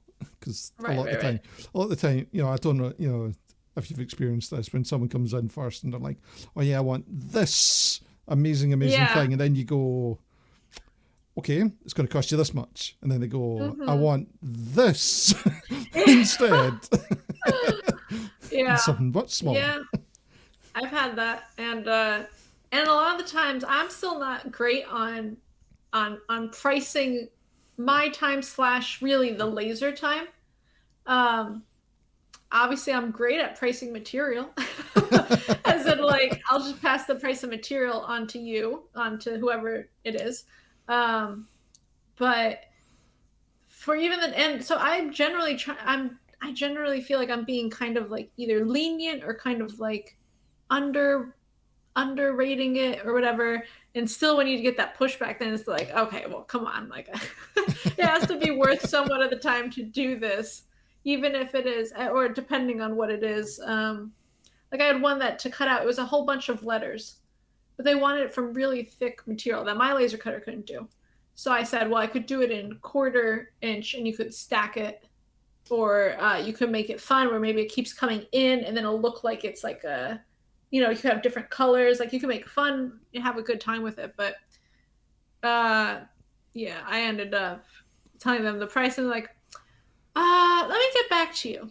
And they don't get back. But it's like, it's all right. Like, because at the end of the day, like, honestly, that wouldn't have been so much fun. And if they already are kind of not seeing the value in it, then I'm not going to magically make them see the value in it, especially when it's because they wanted a couple of letters. Like I can't make a couple that are super exciting to them. Oh yeah, it's that that is one of the kind of the big things, is kind of getting people to kind of get kind of perceived value and all that side of things. But what we'll do is we'll discuss all that after we've had a look at the weekly showdown, the show off. Yes. Yeah, we're going to have a look at other people's work. So excited. We're going to have a look at this. Let me get the right one up, because that helps. Find the right one. This one. There we go. Weekly show off, guys. Time for the weekly show off. Every week, guys, we do the weekly show off. Everyone can submit their work to the Discord. Link is in the chat. And we will showcase what you have put in on the show, where we will have a little quick discussion about everything that you gave, myself and the week's guest. So 29 this week will give her views. And yeah. So it's always fun. It's always nice to see what everyone has been up to. So up first we have the very amazing Lovecat has been doing some amazing resin work. Mm-hmm. Check These are honestly incredible. Absolutely amazing. Honestly incredible. And I actually, not to toot my own horn, but I won a giveaway recently in her channel, and I'm so excited to be getting a keychain of my own. I honestly really love resin. There was a time I tried to play with resin, and it can be very temperamental. Oh, definitely. And I know she said that she's just kind of getting started with it even. And I mean, honestly, this doesn't look like she's just getting started. This this is legit. Yep, definitely. Like, doing all the inclusion work. So like getting that admit one in and the stay positive, all that side of thing. That takes it's hard to get, and get done well to start with. It's only been doing it for 3 weeks.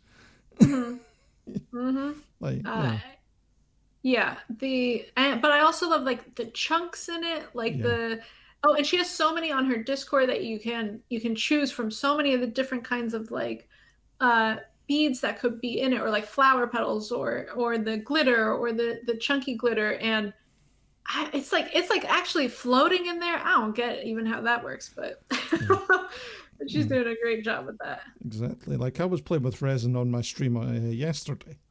I was doing UV resin, and well, I was, I did all right. mostly. We had a slight issue with the DOOTNOOT, but sometimes you have to sacrifice one DOOTNOOT for the greater good. We made some gummy bears. Oh, that's so adorable. Yes, but yeah, it's totally it's definitely a skill. Especially only 3 weeks in. Superb work, Love Cat. Superb work. Up next, we have the awesome Seskimo with a velvet worm and a tardigrade. Okay, so this just blows my mind. So first of all, tardigrades, I've known about them for a while now because, like, side story, this one time in my family, I don't know how it came up, but we were all talking about our favorite animals, and my brother said a tardigrade, and this is like a long time ago, and we were like, what is that? And he's like, it's technically an animal. He like listed off all of its attributes and how it can live through like a nuclear explosion or whatever, and then he finally pulled up a photo. We're like, what the heck? So the fact that, Seskimo, you took something so honestly slightly horrific and made just such an adorable little guy out of him. Absolutely amazing. And this worm thing, I am new to the scene on this worm guy, who is terrifying in real life. Like, the video of this thing actually attacking things is unreal. So the fact that you make it so cuddly, and so, like, if this was my first introduction to these, I would have been like, oh my god, they're adorable. Oh, it's amazing.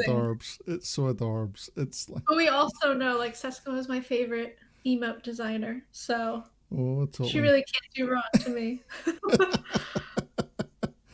Oh my god. This wasn't just the only piece that she submitted. She also submitted this amazing red panda. Oh my god. Oh my god. Look at that. Like, the level of detail is unreal. Yeah. Holy crap. It's absolutely beautiful. Absolutely beautiful. It's like every single hair is and the eyes, the reflection in the eyes is, holy crap, Seskimo. And the moment she just written there, she noticed a couple of errors on this after she submitted. I'm like, no, there's no errors in this, Eskimo. The only errors are what you're seeing, because we didn't see any errors in this. Yeah, this is absolutely then one of those situations where sometimes the artist is too close to what they're making, and the imperfections you're seeing that you think everyone's going to call you out on, when you show it to others, you're like, what are you talking about? Like, I'm not looking at this and going, no, there's no errors in that. No, it's gorgeous. Yeah. Wow. Yeah, absolutely amazing. Beautiful. I can't, just in awe at your skill, from tardigrades and worms that don't have any noses. Yeah. She had to sneak in a few with no noses. Yeah, totally. Had to get that in to this. Absolutely brilliant. Up next, we have from QCat, more black magic. These amazing Daleks. Exterminate. Right? That was what they said? It's That been is a what while since I saw that it. is what they said. Yep. It's Exterminate. been a hot minute since I've seen Doctor Who, but oh my God. I'm the same way as you. Black magic for sure. Have you guys ever seen a crochet or knitting pattern? It's like in another language. So to be able to read one or to be able to write one on your own, like that blows my mind. Totally. Totally. Incredible. Yeah. I'm loving it, especially the black and yellow one. You know, Mm-hmm. it's totally a killer bee. Totally a killer bee, that one. Yes. Oh my God. Oh, and you can make like now that she's really figured this out. You can make different themed ones. The possibilities are endless. Oh, it Oh my was her goodness. dad's Ducati colours. That's what it is. Ah, For the blue as well. will it Yeah. go in or on the Ducati though? Totally, totally. Uh, Incredible. Brilliant. And then, yeah, just to make QCat a triple threat, she's also done some art. So not only can she do fiber arts, she's Scottish, she can also do art as well. Oh, I love that that's the second threat though. You can say she streams, you can say a million different things, but it's that oh, nationality. This is really, really awesome though. This is first of all, I always love these I can't think of the word now. The fossil the proper name for them. But anyways, the fact that I don't know, the line work in it too, it gets really small in there. You got a lot of detail going on. And all the color changes, I don't have that kind of. That's why a lot of my things end up being like 2 colors, 3 colors max. I don't have a lot of patience. Totally, totally. You know, it's, you know, I'm like, I'll leave that to people that know what they're doing. You know, Yeah. leave that to the proper artist people, proper artistic people. But, I know, absolutely brilliant. You know, I'm loving it. Absolutely love it. Well done, guys. Well done. Oh, too far, too far. There we go. Up next, we have Left-Handed Monkey Wrench. A different form of black magic. Yeah, At least to me. I was telling Laser before the stream that with the 3D printer stuff, I guess maybe I just don't have good luck, but man, when I see you guys with your 3D prints, it is so smooth. You are really slicing it well, or really you've taken a lot of great care with your machine, because this is so smooth, so well made. It was a dice prison style box that he made for another Twitch channel that did roleplay. It's absolutely amazing. Awesome. Yeah, I just love little windows in there and everything. Jeez, the details. Totally, absolutely amazing. Yeah, I just love. I love when folk make stuff like this. It's just kind of taking that basic idea and then just kind of making all those kind of changes to it just to really ramp it up, adding a bit of logos, all that. Right. Just really adds to it. And the power of 3D printing as well. Yeah. Really, really nicely done. Keeps making me think, well, I'm just going to go get a 3D printer again. Oh, there you go. Can I? Will I? Nah. Uh-oh. New toy for the workshop. Oh, I don't know. Yeah, I've got too many already. Got too many. And then we have the ever wonderful Drive. Jeez Louise. He is Canada's best 3D digital scoreboard recreator. Yeah. Official. Yeah. And to see how this one has grown up from 2019 to now. Yeah. I was also saying this before, but it really does look like the left-hand side was the Photoshop version of, and it's really nicely done, of like, this is what you could have. And the right-hand side was an actual photo taken in the arena. And then to know that both were made in in software, incredible. And his streams, I honestly have a lot of fun in his streams as well. And to see all the work that goes into it, and to create the whole background of it too. It's not just the scoreboard. It's the setting. It really draws it all in as well. It's totally. really something else. Just seeing, the process, like just seeing him make this section here for it, the Photoshop work that he did. Yeah. Just for that one section was, it wasn't just, click, click, click. There was a whole lot of kind of making sure it all fitted perfectly, and then, but it just looks so real. Yeah, it's incredible. As I was saying, we were joking. It's like, nah, that was the render, and then this is the real thing that he's just cut out in Photoshop. Totally. But it's not. It's really amazing. Like, and just that progress, as you're saying, is absolutely amazing. Yeah. Because just all those extra details that he's managed to put in between, the kind of 2 years, just those little kind of rivets and all that. And because even like if you hadn't even shown the one on the right, if you're only showing the one on the left, you'd think that was the photo from the arena. Yeah, exactly. It's already that level, but to see like how he's tweaked it over the years to really dial in, it's amazing. Yeah.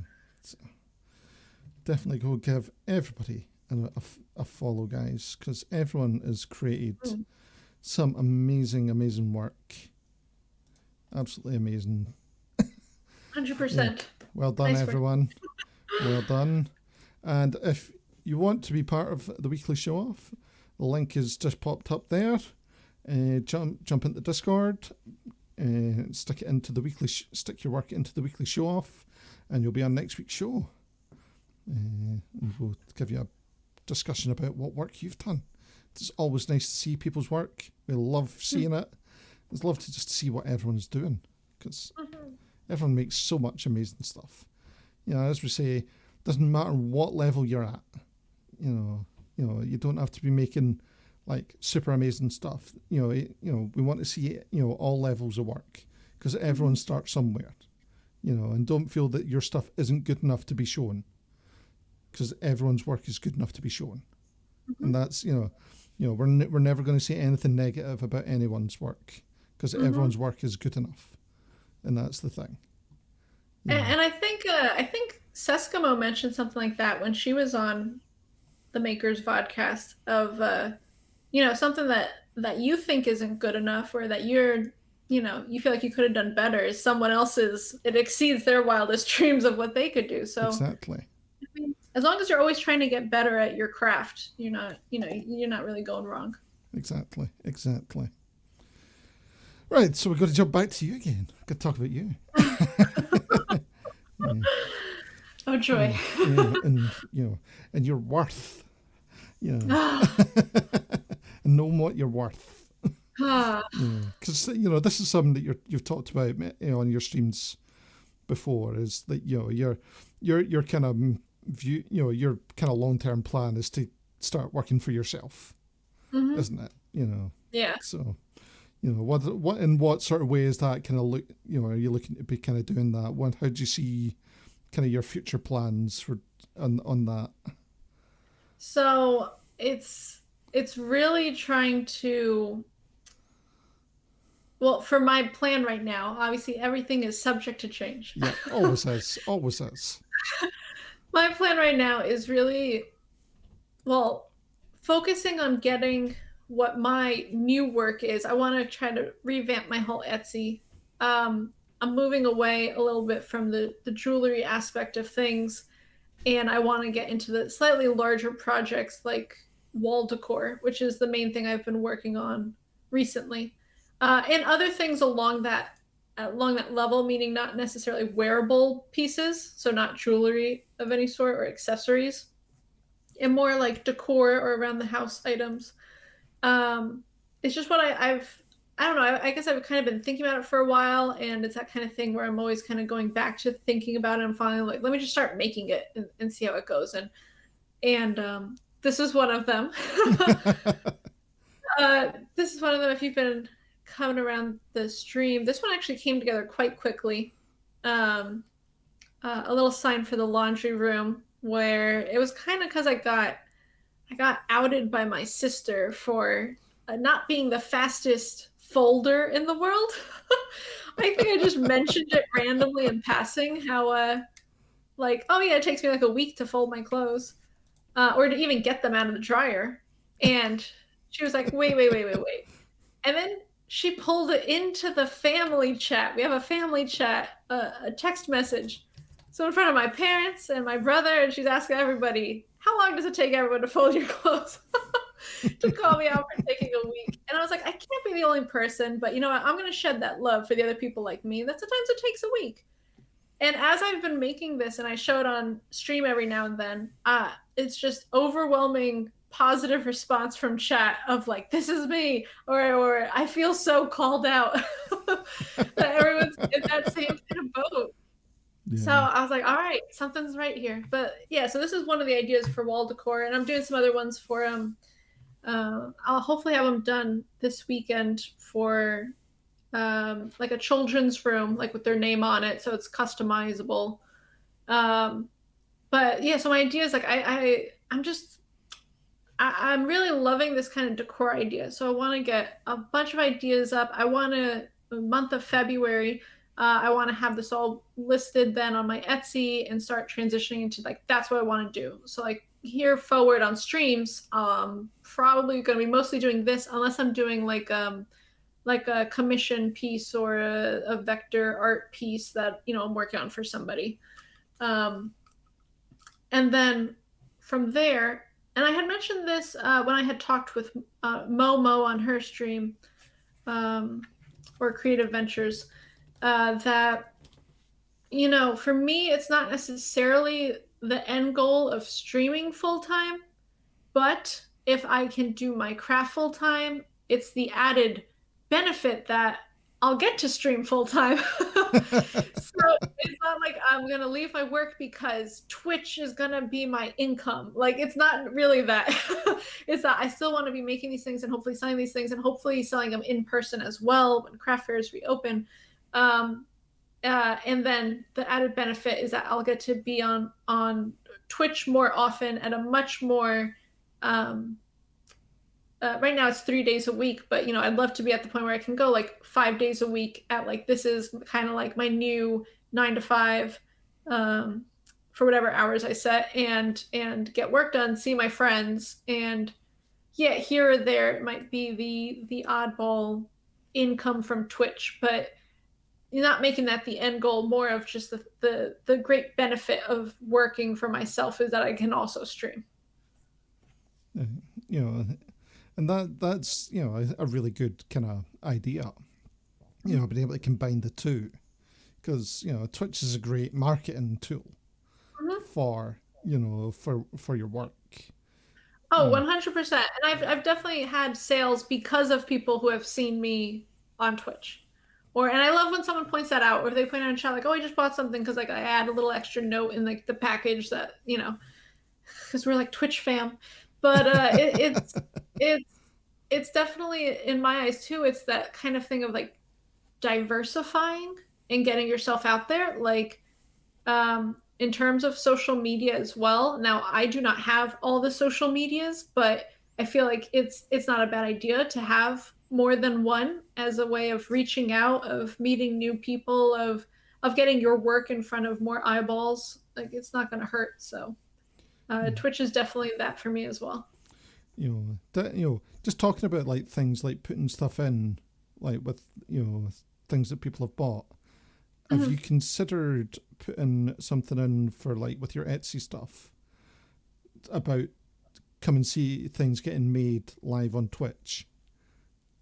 So I actually very originally thought of like, okay, not necessarily like that, but I have thought of on my, because I have business cards that I send out with orders or at the craft fairs, and on the back it lists my email and my Instagram, and I really thought about putting Twitch on there, and then I was like, you know what? I don't know what Twitch is really going to be yet, because this was obviously a while ago. Yeah. If I was to reorder tomorrow, which I am starting to get to the point where, hopefully soon I'll have to reorder because I'm running low. But for a long time, I was like, well, I don't know what Twitch is going to be, and I don't know if people know what Twitch is, and I was still slightly embarrassed because, I mean, to be frank, not a lot of people, I would say next to nobody in my real life who I know knows what Twitch is. So to try to explain it to them, it's embarrassing for me. I'm just that kind of person. You know what I mean? Like, that was another reason, besides because I thought I would get work done on Twitch. I thought, well, this is another way to help me kind of like come out of my shell a little bit, because I don't know. I don't love being in huge social situations or interacting with new people. And I was like, maybe this can help a little bit with that as well. And I feel like it has, but I'm still at the point where I'm a little nervous to mention it to family or friends. But I'm definitely getting to the point that next time I reorder business cards, I'm going to switch the design to then add Twitch on there. And I switch it on I send out also like a little card that goes in with the orders that again goes through everything, and to do a little call out, like, you can see. Or I was also, honestly, it's funny that you just mentioned this now, because I was thinking about it like literally yesterday on stream when I was making some of these things, how when it's customizable, especially, to maybe put out a call out in the listing on Etsy, like to when you place an order, come by Twitch to, and you might see it be made live. And, will that bring anyone? I don't know, but it might, and it's not going to hurt. Yeah, so. It's all that bit of kind of getting, everything synced up, and, kind of bringing your audience from one area to another, Right. And that's, it's, it was literally something that just popped into my head there as well. I'm like, and actually another place to add it is, I like to, when I receive a order on Etsy, especially like if it's somebody I didn't know, or like when somebody in the chat and they're like, oh, I just ordered, that's a little different or whatever. But if somebody I don't know or not, I like to send them a message right away, as soon as I can, right after I get the order, thanking them and telling them that I'm making it or packaging it right now, and I'll be sending it out as soon as possible, and thanking them for their order, and to, if they have a moment, leave a review, that kind of stuff. But now that I think about it, that could be another spot where maybe I add it in, like, I'll be making this live on Twitch. If you'd like to come by and say hi. Definitely. Up to you. It's another, it's that bit of, if you can get people to follow over various places, and, it gets more eyes on you, and it gets them coming in and going, oh, you make that, but you also make this, or, right. Right. Yeah. Because, it's, because that, like, we both use Etsy for what we do, for a lot of the work. How do you find Etsy in terms of? So I will say, generally, I still really like Etsy. Obviously, there are things I don't agree with, or there are things I don't like. Well, like, obviously, yeah, we don't like the fees, right? We don't like how large the fees are. I don't like how they switched around that now when you click on somebody's, if you go to somebody's page and you click on an item and you scroll down, they now suggest items from other people that are similar. I don't really like that. It took me so much effort to get you to come to my shop to begin with. And now you're offering them things from other people instead. I guess maybe I can semi see why they do some of these things, but again, but for me, and this was brought up recently, I believe, with Stray Robotics, that there's the other difference where okay, what else are you going to do instead? Yes, there are other small, like handmade business spots or handmade craft spots. Or you can go your own route and do Shopify, which I will say, I think if you can if you can pull it off, Shopify is a fantastic way to do it yourself. It's a lot less fees. It's totally customizable to what you want. It really can reign true with your brand and your kind of aesthetic and everything about it. However, to get the traffic to your site, that's going to be all on you then. As opposed to Etsy, that is, in its own credit, already a hub where people go to look for handmade products. So it's kind of that push and pull of like, I think Etsy's a great place to start. I don't think it's probably the end game. I'll say that. I think making your own place would be much more, is a better idea in the long run.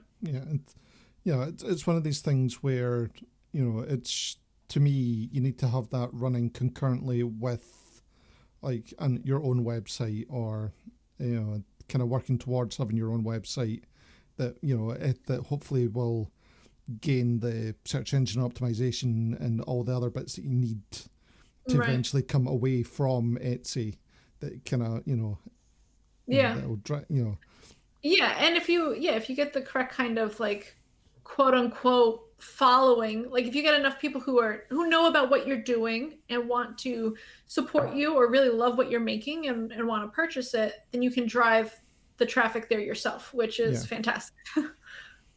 But yeah, it definitely it works definitely in that it gives you that kind of a captive audience straight off the bat. If you know what if you follow the rules and know what you're and figure out their the little things that they don't really tell you what to do. Yeah. There are definitely the tips and tricks, but you need it's a great place to start at least. You need the Mom Socks tips and tricks book. Yes. Oh my God, Mom Socks could make such a killing just putting out a tips and tricks book. Oh yes, that's what you need. Totally. And I saw in chat that Joel was saying about the negative opinion about gaming. I guess for me too, like, again, for me, it's mostly, I think, just live streaming and period. But now that, you mention it, maybe it is because that's often, I feel, goes hand in hand with gaming. But I feel like how I was thinking of wording everything on my Etsy, and then I guess in future on my business cards and things like that, is more like, instead of just dropping the link for Twitch and hoping people just go check it out and see that you're not necessarily gaming, is to just adding a little more context clues. That way, for also people who have no idea what Twitch is, it's just a little bit easier. Like, something. Come see me make crafts live at, Twitch in your whole link. Or just giving it more context to differentiate yourself from gaming, I would think could help.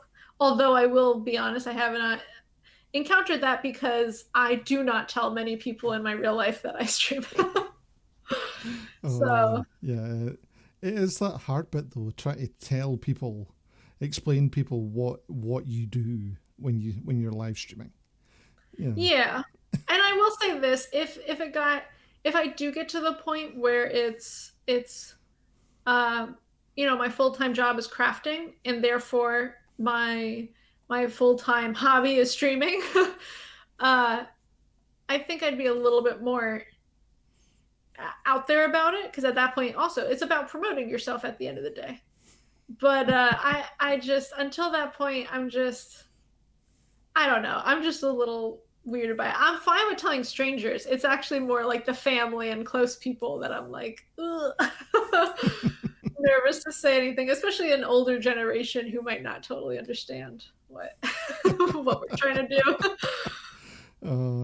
It's it is that thing, like my parents still don't fully understand what I do. They know that I live stream. My dad occasionally jumps into the live stream and watches me. So it's quite funny. He's like, "Oh yeah, we were watching you." I'm like, "Were you?"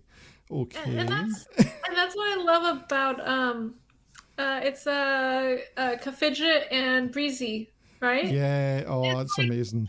What an amazing dynamic is like to have your mom not only know what it is, but endorse it and love it so much that she's streaming her own crafts. Like, I love it. Every so often, my sister will come around and then she'll tell me later, like, "Oh, I saw some of your stream," and I was like, "Oh no." Absolutely But lovely. It's just seeing the two of them doing, the fact that they are, mother and son, and they're both yeah, streaming and doing their own things, and it's it's so so lovely. amazing. And that's and that is a good thing that Twitch is slowly starting to kind of get away from just being gaming. Yeah, And there is, it's still always going to be massively gaming because, it's the easiest thing to stream. yeah, But it's, going to be that bit where, it's not just going to be just gaming because, oh for sure. you've got your creative section, you've got your music, you've got the IRL people, you've got so many other niche sections in Twitch that are just going to keep growing as well. Oh yeah. Oh yeah, and like I mean the IRL section, I mean there's obviously the legit section, but I tend to feel like technically what we're doing is pretty IRL as well. I guess technically if you're streaming anything, you're in real life, but just the making crafting, the art, the music, like you said, I feel like it's growing so much, and I feel like everything kind of goes by like the snowball method of like it just gains momentum, it gets bigger, and then it gets exponentially bigger, and to keep it growing and to get the more eyeballs from people who just don't know Twitch is a thing yet, but would fit in perfectly with the community. Like those people will get here, and we need to help them get here. Brilliant. I've just noticed I made a typo here. 2 seconds while I Oh. fix that. Oh. I forgot to change something. Because it's still got him instead of her in the thing. Oh, it's fine. It's fine. You've heard the story, right? About how Worked Lettuce called me a boy, called me a Jersey boy, like his whole stream before he switched it. It's all good. Changed it now. There we go. So I changed everything else on it, and I'm like, damn it! I knew it's something I had to fix. I just noticed it there. It'll change to the next way round. There we go. There you go. But yeah, absolutely amazing. Let's jump back to some more of your images here. What's going on here? Is this your streaming setup here? Yeah, this is some streaming setup. This is also an extremely messy desk. I love what you call that, messy. I'm like, yeah, it's totally messy. Actually, honestly, it's not that bad because looking around now, it's gotten worse. But that was an exciting day. Actually, now that I realize it, at the bottom of that photo is my printout for the craft fair when I realized I only had like ones of a million different designs. And I was me like highlighting it and going through and checking what I had. And then at the end, towards the end of that stream, it was those were the orders that were going to be going out for the day. So like getting the orders together and putting them on their proper backings and putting them in their boxes and that kind of stuff. But this is just like a little behind the curtain look of what I'm looking at when I'm streaming. And that a blue Yeti, is it? A blue Yeti, yeah. The what is it, like the Nano or the Mini? I don't know. They had some kind of distinction. The smaller one. But it was on super sale because it was gold. And I was like, who doesn't like gold? Like, all right, I'll take it. It definitely does. It does the job, that's for sure. Yeah. They're good mics. That's I'm fine with it. You get good quality out of them. Mm-hmm. Yeah. So yeah. I'm liking your setup though. You've got this is a craft mat as well. Look at you. Yeah. There you go. I got the cutting mat. Total professional. Available for all the cutting needs. Yeah, and then look at all these. Look at these. Yes. Actual cutouts. So many. And that's also then prep for kind of a craft show for when I just cut them all out at once and then I load them up. And in the back, you can see all the acrylics that were washed and then laying out to dry. See, this is some of my favorite sites when you just look at stuff like this and you're like, yep, I know this so well. The piles of stuff. And then you're like, oh, now I need to put it all together.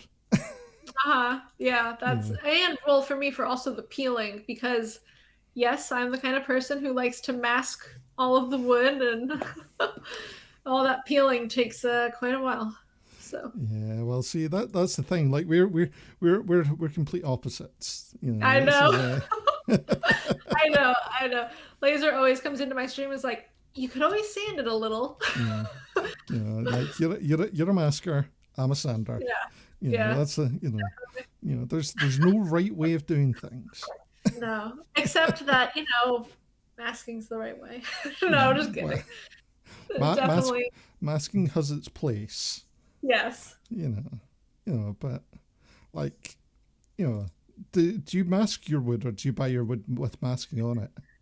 So it depends where I get it from. I, for a long time, bought it from Glowforge, which I know is marked up. I know people love to come at me for this. However, what I'm making tends to be so small, I can still get it down to a pretty nice price point for myself, that it's okay to buy their material, which generally it has no knots, it has a really even tone to it usually, and it comes pre-masked. Yeah.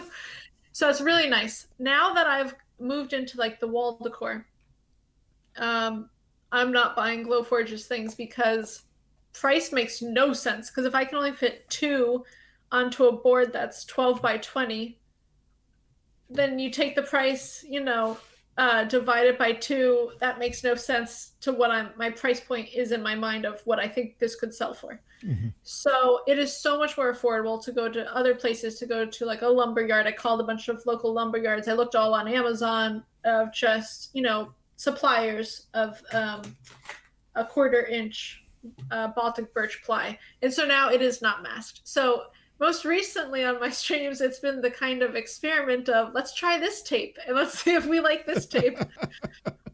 And the one that I like right now is only 2 inches, and that takes forever to try to mask the whole board, and I'm going to run through it so quickly.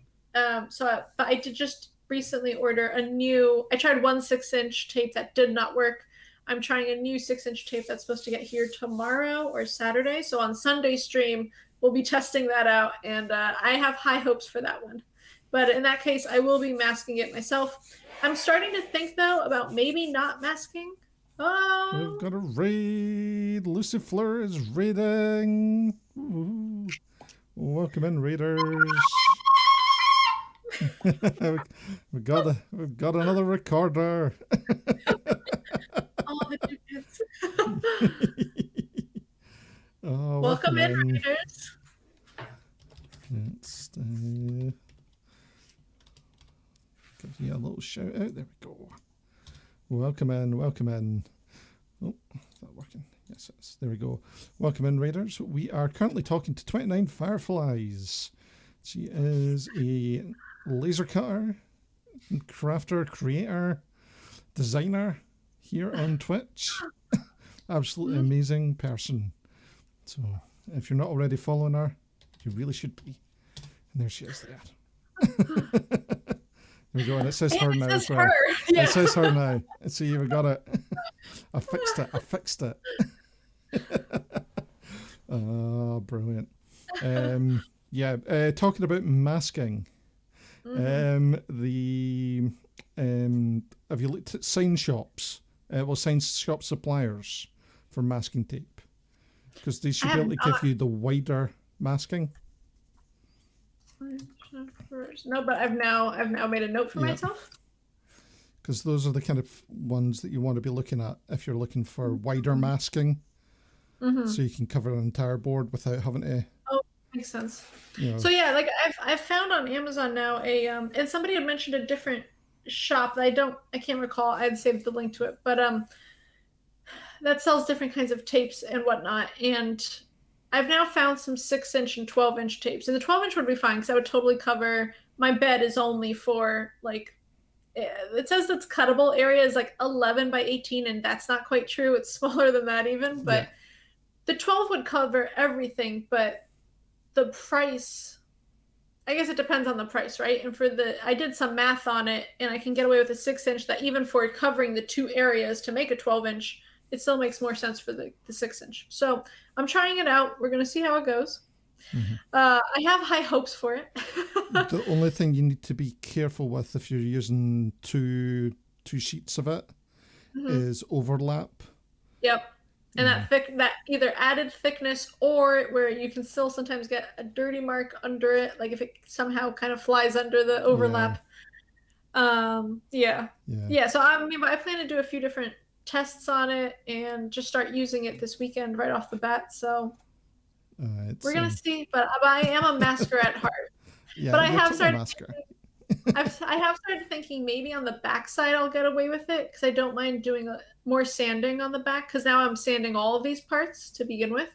The reason why I guess I tend to stay away from the sanding on a lot of my parts is a lot of my parts tend to have engravings on them. Or not necessarily engravings, but score lines. And sometimes with the deepness, the depth of a score line, depending on how hard you sand, the score line can look uneven or it can start taking away the char that's in the line. And it's probably me just complaining and trying to talk my way out of having to sand. Well, the thing is, thinking, maybe I'll give it up on the back where there's no detail. Well, as always, there's no right way to do it. We've had this discussion many a time about there is no right way to do what we do because there's 1,001 different ways. Like some people don't even sand; they'll wipe their pieces. Like they'll just clean the residue. Right, just clean it and you're done. Yeah. And look, some people don't even make a panel for their window for their vent. Exactly. You know, and that's the thing. Like, and some people won't even remove the residue from their pieces.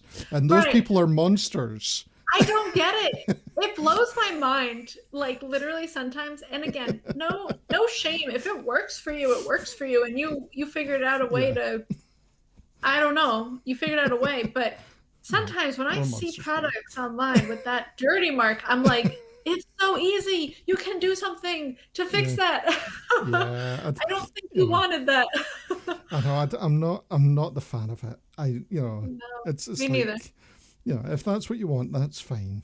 But is that really what they want? I just don't think it is. I fully understand. A lot of people do it bulk, and it's like as quick as we can get it out the door.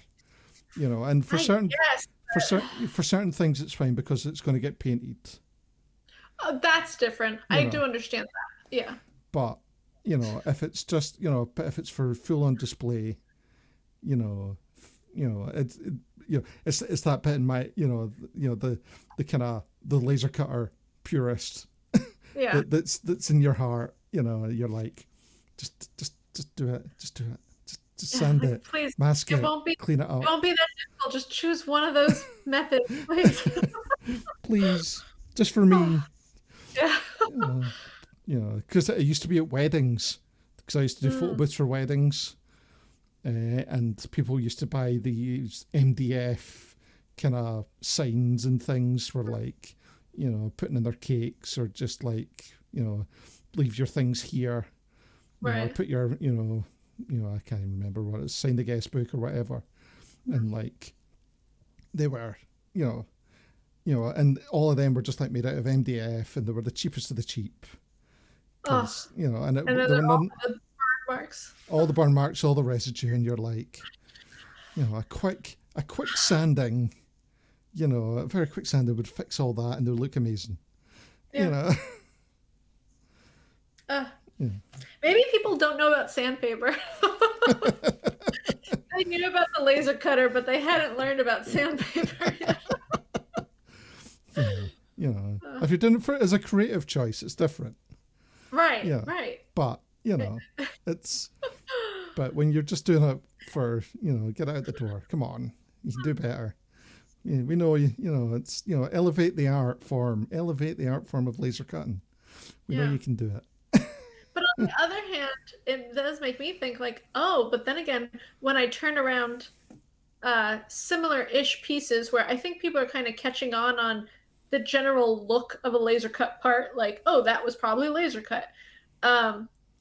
Maybe then we're looking a step ahead because we don't have those burn marks. Well, that is the thing as well, that we are, if we're able to put out a higher quality product that way, and then people are willing to pay more. There you go. Well, hopefully anyway. That's yeah. Oh no! Pixie's burn marks are extremely intentional. Those are proper burn marks, Pixie. Yes. Do not worry about your burn marks. Yeah. Your burn marks are perfect. Because people wish they had those burn marks. Exactly. Yeah, the burn marks we're talking about is let's see, we can actually show it on here. Are these bits here? So this because it's got masking tape on it. Mm-hmm. So you can see this residue all around on these edges here. Right. When you remove. That's on the dark wood. When you go on light wood, it looks like basically orange or yellowy orange, like almost like a glow around the edge, but it's not a glow. It's a burn. And it was easily avoidable. Yeah. So, when, if you didn't have that mask or if you didn't sand it off, you've got that on there and it just takes away from the overall look of the piece. And if you then sealed the wood or whatever, it even makes it worse, because it's, But also to bad direction, saying the vinyl wrap, you also have to be careful though, because vinyl is quite dangerous to laser cut. Oh yeah, no. Depending on it, I've actually just been opened up to the world of a vinyl masking that is not poisonous. Oh, have you found the world of JDS? Have you? Yes, it's quite amazing. I just had no idea. I just stayed away from it and stayed with general masking tape. To just stay away from vinyl. It's that kind of thing where when you get scared enough, you're like, if it has the word vinyl in it, I'll just stay away. Yeah. Yeah, there's, the vinyl transfer paper doesn't, the vinyl wrap doesn't work unless it is specific for lasers. Yeah. Because I know there's a company in America called JDS that provides a lot of laserable things like laserable leather leatherette rather than leather, and other things like the vinyl and all that side of things. But they just don't supply it to the UK, which is Hey, I will say this though. I think the UK as well, but I'll say this. America, in my humble opinion, is really lacking in their acrylic game. Sheets of acrylic in America are not that interesting. It's like your basic colors. Sometimes you'll get them transparent, and sometimes you might get some glitter in them. But that's it. But I see a lot of products coming from all over the world from acrylic sheets that are so much more interesting and have multicolor or just like almost like imagery in them, real like artwork pieces that you can then laser cut, and you can't get that in America. And then the shipping to get that to America is quite hefty. Yeah, you've got to look hard to find it, and if you've not got a local supplier doing it, it becomes super expensive. And that is the biggest problem, is finding suppliers is like a major thing. Like for me, like for a lot of acrylic, now I get mine sent from the Perspex company itself. Mm-hmm. I can get like the full sheets straight from Perspex. Right. They'll send but because they've got a they're based in Blackburn, which is like down in England. So, but they'll just send it all up. But, Yeah, but shipping acrylic can be, because it gets heavy fast. Oh yeah. And it's usually sizable. But I've mentioned this on my stream, but I live pretty close to New York City.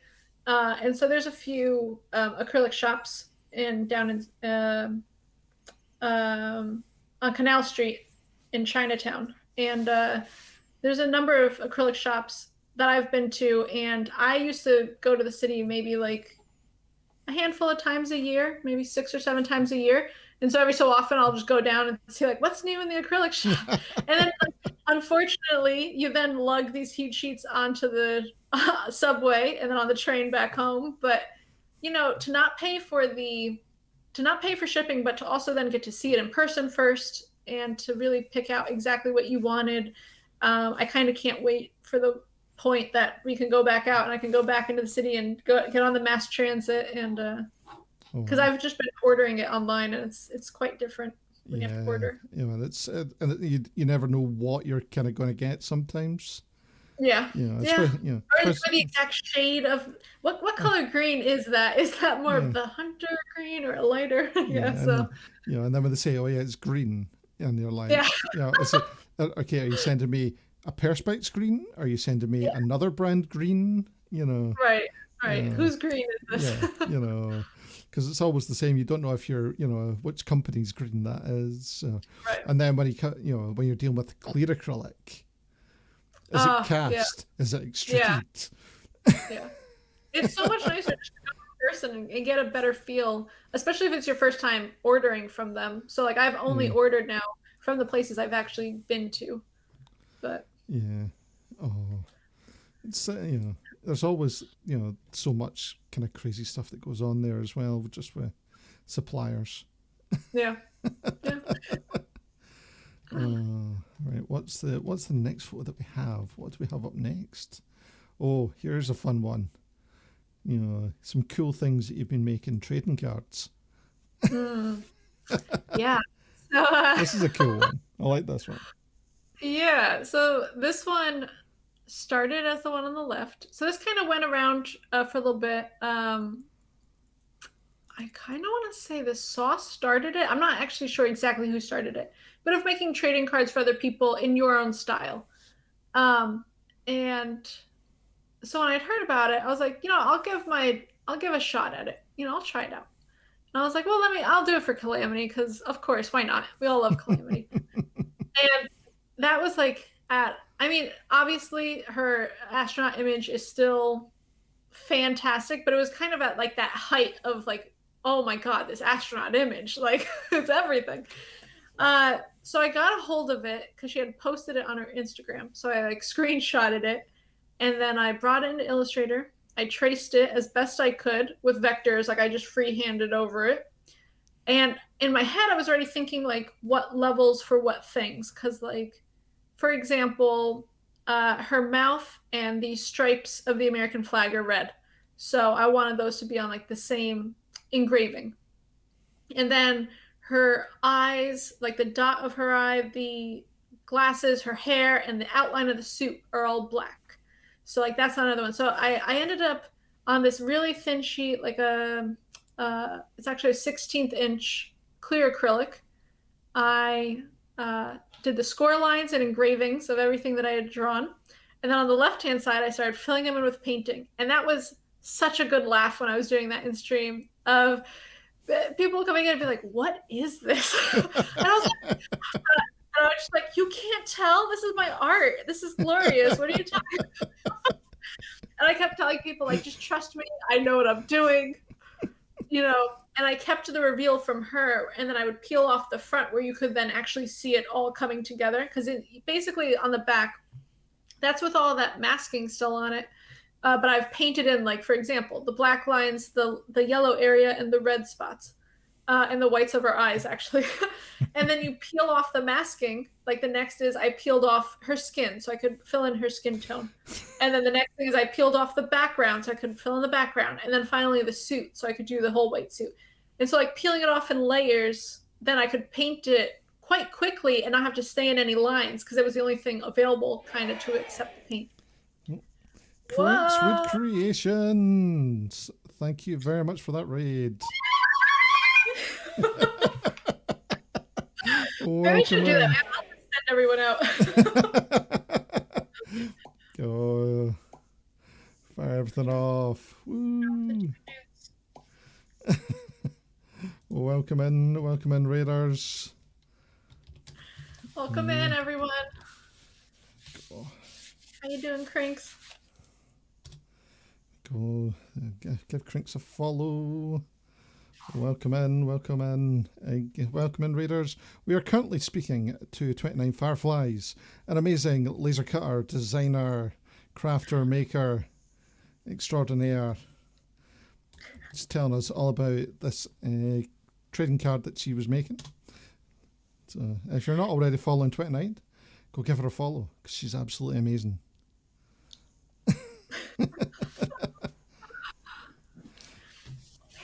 So as you were saying, Yeah, you peeled off her skin was what you'd I said. peeled off her skin was the last thing I said. And I said, everyone calm down. I know what I'm doing.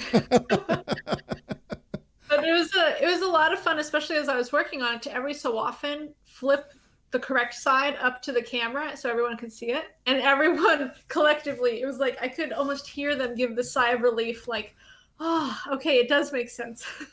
It is going somewhere.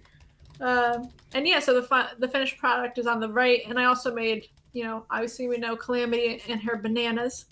I made a banana set of earrings in that kind of same method with the kind of black outline and the kind of like the shadow marks on it as well, of keeping the mask on it, painting it, and then peeling it. And you're left with the yellow acrylic with the black paint outline. Yeah, this is such an amazing piece of work. Like, the amount of work that you put into making this, is. I honestly had so much fun. Yeah. Like the amount of work is like nothing to me. Like, yeah. If I could find a way to just do that for my full-time job, oh my God. But everyone has to understand this is not at the same level as like for example, Insane Cerebello does glass painting. This is not that because hers is legit. Mine is I do it in vectors and I throw paint on it and it's like, guys, look, it worked. But it's so fun to figure out the layers and the order of it, and it's not really to make necessarily the best art piece ever made, but it's maybe a smart art piece, and it's it can be a little more technically accurate because I can get kind of like the exact line work in it. But I have so much fun with it. Yeah, it's one of these things that some people think, oh, laser cutting, you can only engrave and you can only cut out, right? And then you're like, no, it can do so much more. You just have to think out the box with it, and this is one of these moments where you're like, totally out the box, I'm like, yeah, let's, we can go painting and, thinking in different layers, combining layers, all that side of things to create something like this where, where some people would be like, I would have to kind of, cut out all these little bits separately and try and piece them all together. And like, no, you can just do it all with paint. Right. Right. Yeah. I've really, really enjoyed doing this. Yeah. It's just this, the lighter's like, I also liked your lettuce in the grate. Oh yeah. What you mean? You mean this? Yeah. So this one too. So this all started with the one on the left. So this came from Rec. Well, I can't even say his full name now that I think about Recrudesk, maybe something like that. Who's often around in the Makers Crafter streams, and he had messaged me with a JPEG of this weasel that's kind of popping out of the Among Us vent. And it was kind of thrown together by someone in another Discord for another a Twitch streamer that he enjoys watching. And basically they wanted to make stickers, but they didn't have a high-res image. And the only image they had of this weasel was from a YouTube video of this weasel running around. And they just all loved this one image of this weasel. And it was very, very, very small. Not a lot of pixels. So he asked if I could turn the weasel into vectors and the rest of the work into vectors so that they could make a sticker. And I said, well, I can try. So we did the one on the left, and then I was really happy with it, honestly, how it turned out. I've never tried to do something like that. I mean, the vent itself and the word vent is quite easy for a vector program, but something kind of more freeform, like the fair, I did not really know how to even begin tackling it, and I was really happy with how it turned out. But while we were wrapping up, someone had mentioned about how we had recently played Among Us, a few of us, which Laser Geek, you joined in that game, and Lettuce was there. And one time, when Work Lettuce was the imposter, oh yeah, he was quite bad at lying, and he had a real sus laugh about him as well. Just the way he laughed. His laugh is usually, we all know Lettuce, we all love Lettuce. Hey, he won from your word show, Laser. He won the Streamer of the Year, which he will not let anyone forget. Streamer of the Year. And yeah, we know him, we love him, and we know that laugh. It's a genuine laugh. But in this game, it was not so genuine. And it was the sus laugh. And so someone had mentioned, hey, can you put Work Lettuce in the vent?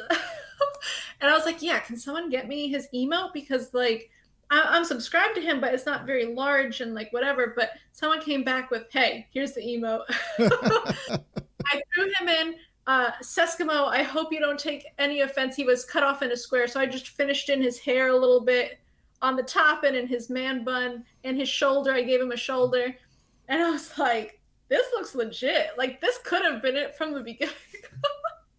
So we had such a good time doing it that I actually called him during my stream, and I was like, guys, I don't know. This was during the winter, so I had off on a weekday. So I was streaming in the morning, and I was like, I know he works in the morning. Like, I don't know if he'll be able to pick up. Let me just try to call him, but like, it's your fault if he gets mad at me. So I called him on Discord, so he joined the stream for a little bit so I could reveal it to him, and he had a really good laugh at it as well. But it was a really fun turn for this project. I was like, guys, look, we made a weasel, but it's like, wait, we also made lettuce. That was such a fun, stupid game, and just kind of creating this to go to kind of go with that. It was absolutely brilliant. And QCat is a good point. You can see the difference of the artists, as one has a nose and one does not. We love you, Seskimo. Brilliant. No. Right. We need to actually talk about the recorder. Oh boy. Since you've played it so much tonight already for us. Oh, so many recorders. They're always here. They're always right here. What's up with the recorder? I don't even know. How did the recorder come to be in your stream? So I guess, all right. I still sometimes try, when people ask me, I still try to pinpoint. And from the best I can tell, the recorder really started when I needed alerts. It got to the point where here or there, I might get a subscriber. And I realized it's not very exciting if there's like no alert, or it's the super stock alert that's just like that just maybe says, hey, this person subscribed, and that's it. I was like, I need to jazz this up a little bit. It's really momentous. It blows my mind that anyone would ever subscribe. So like, it has to be important. And I was like, let me pick the best music I can. And truly, truly, truly, bad recorder songs speak to me on a different level. I love them. It makes me uncontrollably laugh. It gives me a smile every time, no matter how bad my day has been. So I was like, let's do a bad recorder song. And so I started with just the base level of the Century, what is it, Fox Century or Century Fox, their music for movies. Mm-hmm. And but it's in a bad recorder. It's one of the most famous bad recorder songs. And yes, you can go to YouTube and look up bad recorder. You'll find many. And so when this would play every so often, when I'd get a new sub, I would pretend, I'd be like, oh, like, and I'd just pretend, I'd like pantomime a recorder. And I was saying how, like, you know what? I need a recorder because I feel so stupid just like doing this, and like, what am I doing here? Nobody knows. I was like, I got to do something about this. I got to get a recorder. And Rec was the first one to be like, oh, you could make a recorder. You could just do like an outline of a recorder. And I was like, oh, duh. And then SWK came around and was like, wait, you can make a 3D recorder.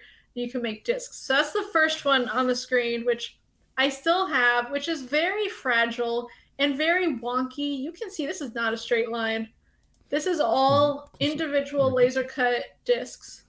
So I basically got a 3D file of a recorder. I put in a program, I sliced it, and then I cut out a line through all of it, a chunk through all of it, and inside each one is the name of the subscriber. And as they would subscribe, I would then laser cut a new disc for them with the new name in it, and they'd be added. And it broke so many times when making it. It's so difficult. And then I got actually a real recorder that was kind of a crap. I mean, it's a crappy one, but I love it because it makes it so much worse. Proper school recorder. That's how they're supposed to be. Exactly.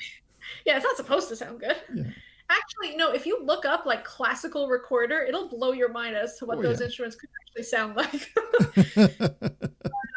And then this is the 2021 version, which is wood and stacked and a lot easier for me to keep up with because now I write the name instead of laser cutting them. But the small ones in those images were actually the ones going away as giveaway gifts so that they could make a small little, their own recorder for home. Hot cross buns for sure. And yeah, now it started with one song, one bad recorder song, and now I think I have 6 recorder songs that will go off for various reasons. And they're slowly growing as I find new ones, and I'm starting to think I'm going to record some of my own. Oh, amazing. Amazing. There's some that I'm thinking for things like a follow or things that not necessarily can fit into a song, but more just like a sound. So I'm going to be adding my own sound bites, I think. So. Oh, brilliant. So, we're gonna, you're definitely moving into the music category next, right? You're going to be having music streams. No.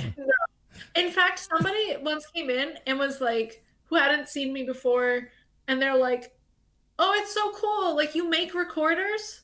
Like, can you play them too?" And I was like, "Oh, I don't think you understand. I make them, but they don't work, and I play them, but it's not good." Oh. But I will say it's a lot of fun, and I guess it's also kind of become one of those trademark. People come out of lurks for it. That is true. People always come back and be like, "I was lurking, but I heard the recorder."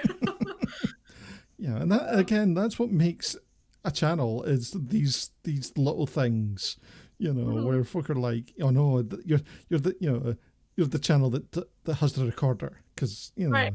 You've differentiated yourself, from and they're like, "Yeah, we love you," and you play a recorder badly. Very badly. yeah, and that's exactly and it keeps coming back because they want to see that thing, or it's much because half the time folk don't come to see you making something; they're coming for you. Oh yeah, you have to be making something really cool for them to be coming for what you're making. Yeah. I'm not quite on that level, but I guess some recorders and some rants. I like to go on rants and things like that, and I guess maybe that draws some attention. Exactly. But it's that bit. They sometimes go, "Oh, laser cutting. Oh, recorder." They come for the laser cutting, stay for the recorder. So that's how it works. Oh, bro. Where's the next bit? Just going back to kind of like the things you're making with like kind of the stacked style, well, like the painting and all that. This was you. I mean, this is my new favorite, Yeah. and this was all from clear acrylic. Yeah. And this again came, I was actually making I always exchange a Christmas gift with my best friend, my IRL best friend. And I had actually seen in Target an ornament of a hard seltzer can that's like one of the old-fashioned, like blow molded kind. But it was of a generic hard seltzer, and it was kind of wonky looking, and it wasn't the flavor she likes. So I was like, you know what, I bet I could make one. So then I just grabbed an image from online. I traced it. I found a font that was close enough for the Bud Light Seltzer one. And I sneakily worked into a conversation her favorite flavor. And I made it. And then I also had a giveaway gift that had to go to Work Lettuce, that he had won for my stream. And I wanted to send something to Calamity as well. And I sneakily worked out of them what their favorite flavors were for the White Claws. And I made those too. And again, like that system of like designing it all in vectors, laser cutting it out precisely in which parts I need, and then painting it. I have so much fun with it, and I think they turn out pretty well. Yeah. Dan was asking. Dan Waters was asking if you had a vinyl cutter for those letters, but they're all painted, aren't they? Yeah, they're painted. So the letters are engraved or outlined, like score lined. So the Bud Light ones, I believe those are all score lines. In retrospect, what I've learned from doing this is it's a lot easier to do an engraving because then there's no picking off of the letter. So you don't have to like carefully pick off just the letter. If you engrave it, like the White Claw is fully engraved. That whole logo and the name is all engraved. So for that, I didn't have to peel anything. I just paint black first as the first layer. And when I take off everything else, I paint the white behind it and then it shows up. Yeah, that's, it's absolutely amazing. Kind of. I have so much fun with that, honestly. Yeah. It's an amazing effect that you've got. Yeah. You've got going. It's something you don't see very often. You've definitely come up with a great idea. And there's so many different avenues you could definitely be going down with that as well. Well, thank you. I plan to introduce those to Etsy for the next holiday season. I hope hard seltzer is still as popular as it is now, but also just I've been already thinking of other ornaments, but things to make in this kind of style that aren't necessarily ornaments as well. Yeah, and that's, definitely something that, because you don't see this very, very often. Like, I've not really seen this being done. Mm-hmm. I've been, as I say, I've been doing this for a while. So, it's definitely a kind of a cool idea. Thank you. What else do we have? We've got your favourites, from Christmas. Yeah, this definitely became a fan favorite. This really took a lot. We are allowed to curse here. Yeah, right? Of course. Yep. All right, the fuck flake. Yeah. The fuck flake really took off. I think probably early December. Scooby Drew had messaged me on Discord with a link. Now, this was the other one I was talking about that. This is not my original design, but it came from Etsy of someone, again, selling the design. And he had sent me it, and he asked if I could buy that design and make a handful for him because he wanted to send him out as gifts, and he would pay for, like as a commission thing. I was like, yeah, sure.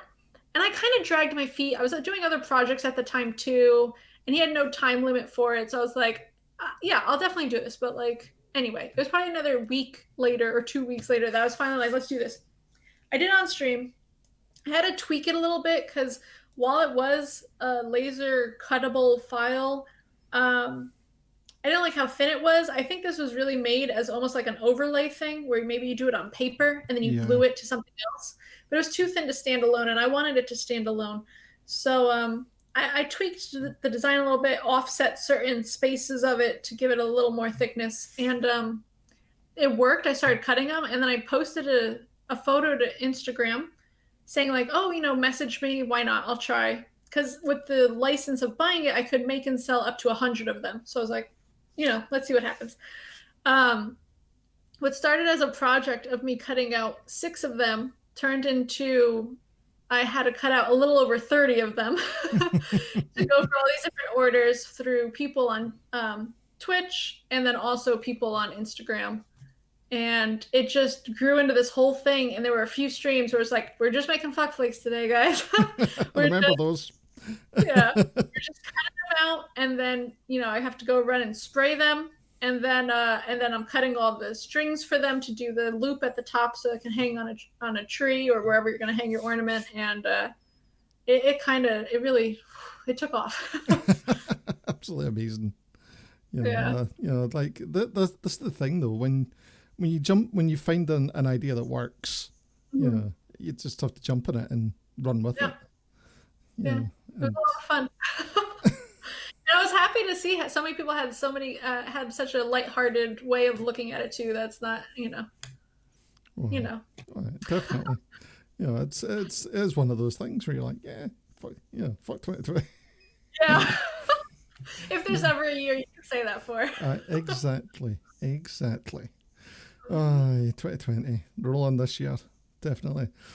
Let's hope we can get at least some cons by the end of the year and some other things going on, because that would just be so much better. Yes. Still early into it, but a lot of hope. Definitely.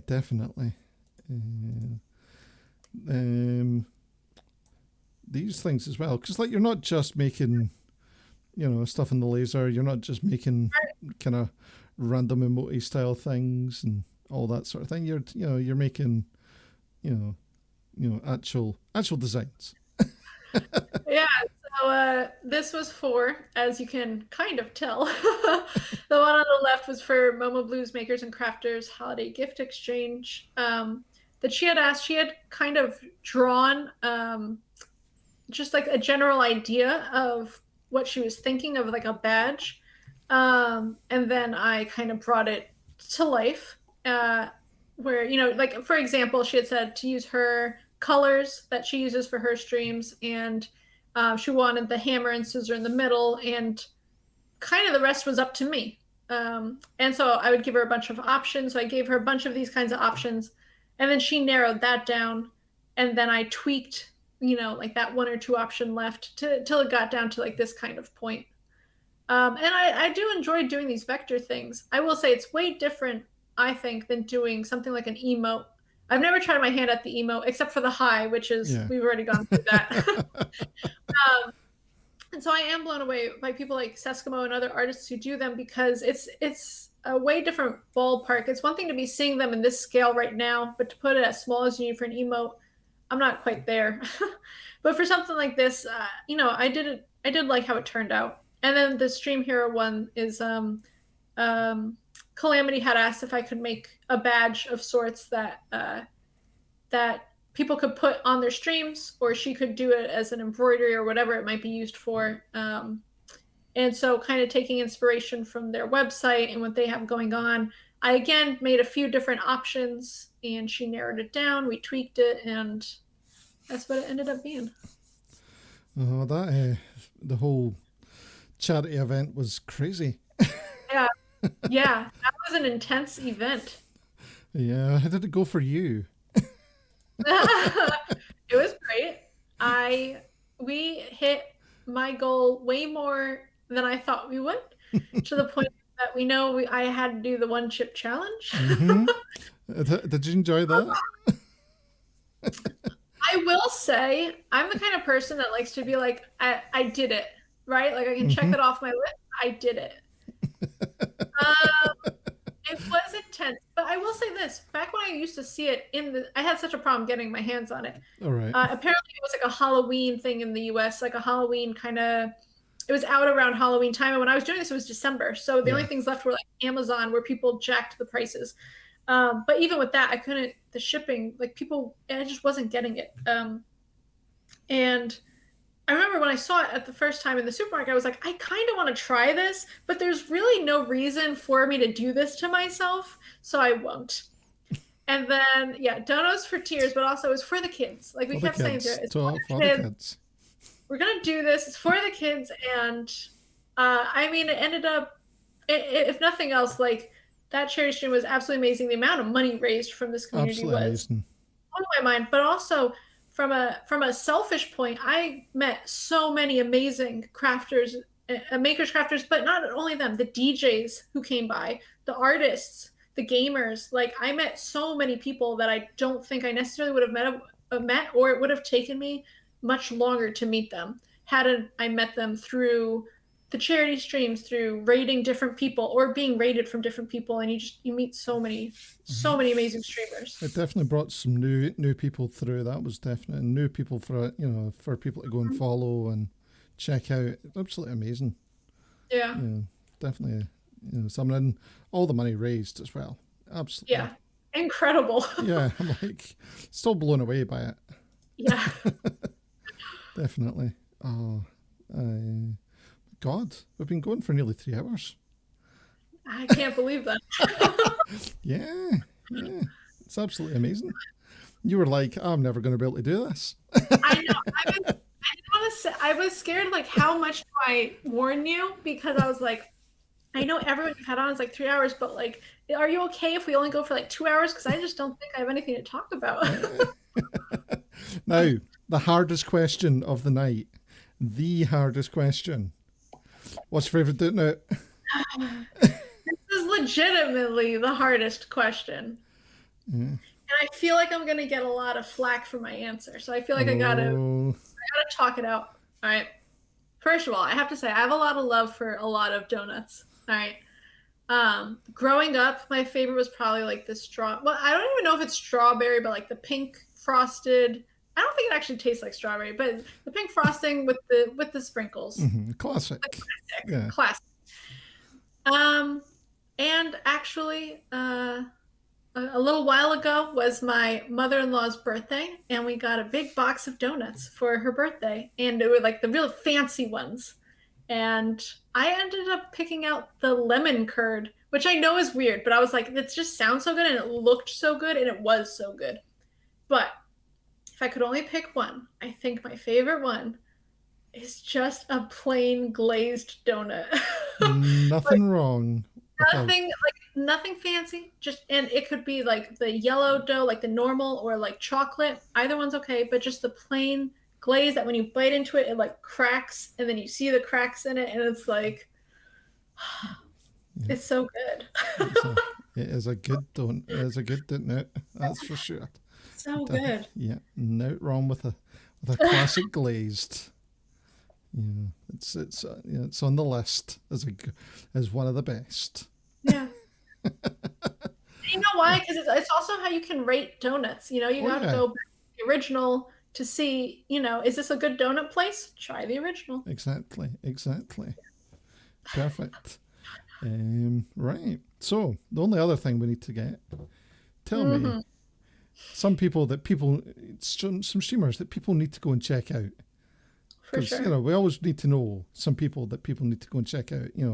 Makers, crafters, gamers, all the cool people that you think deserve people to go and check out.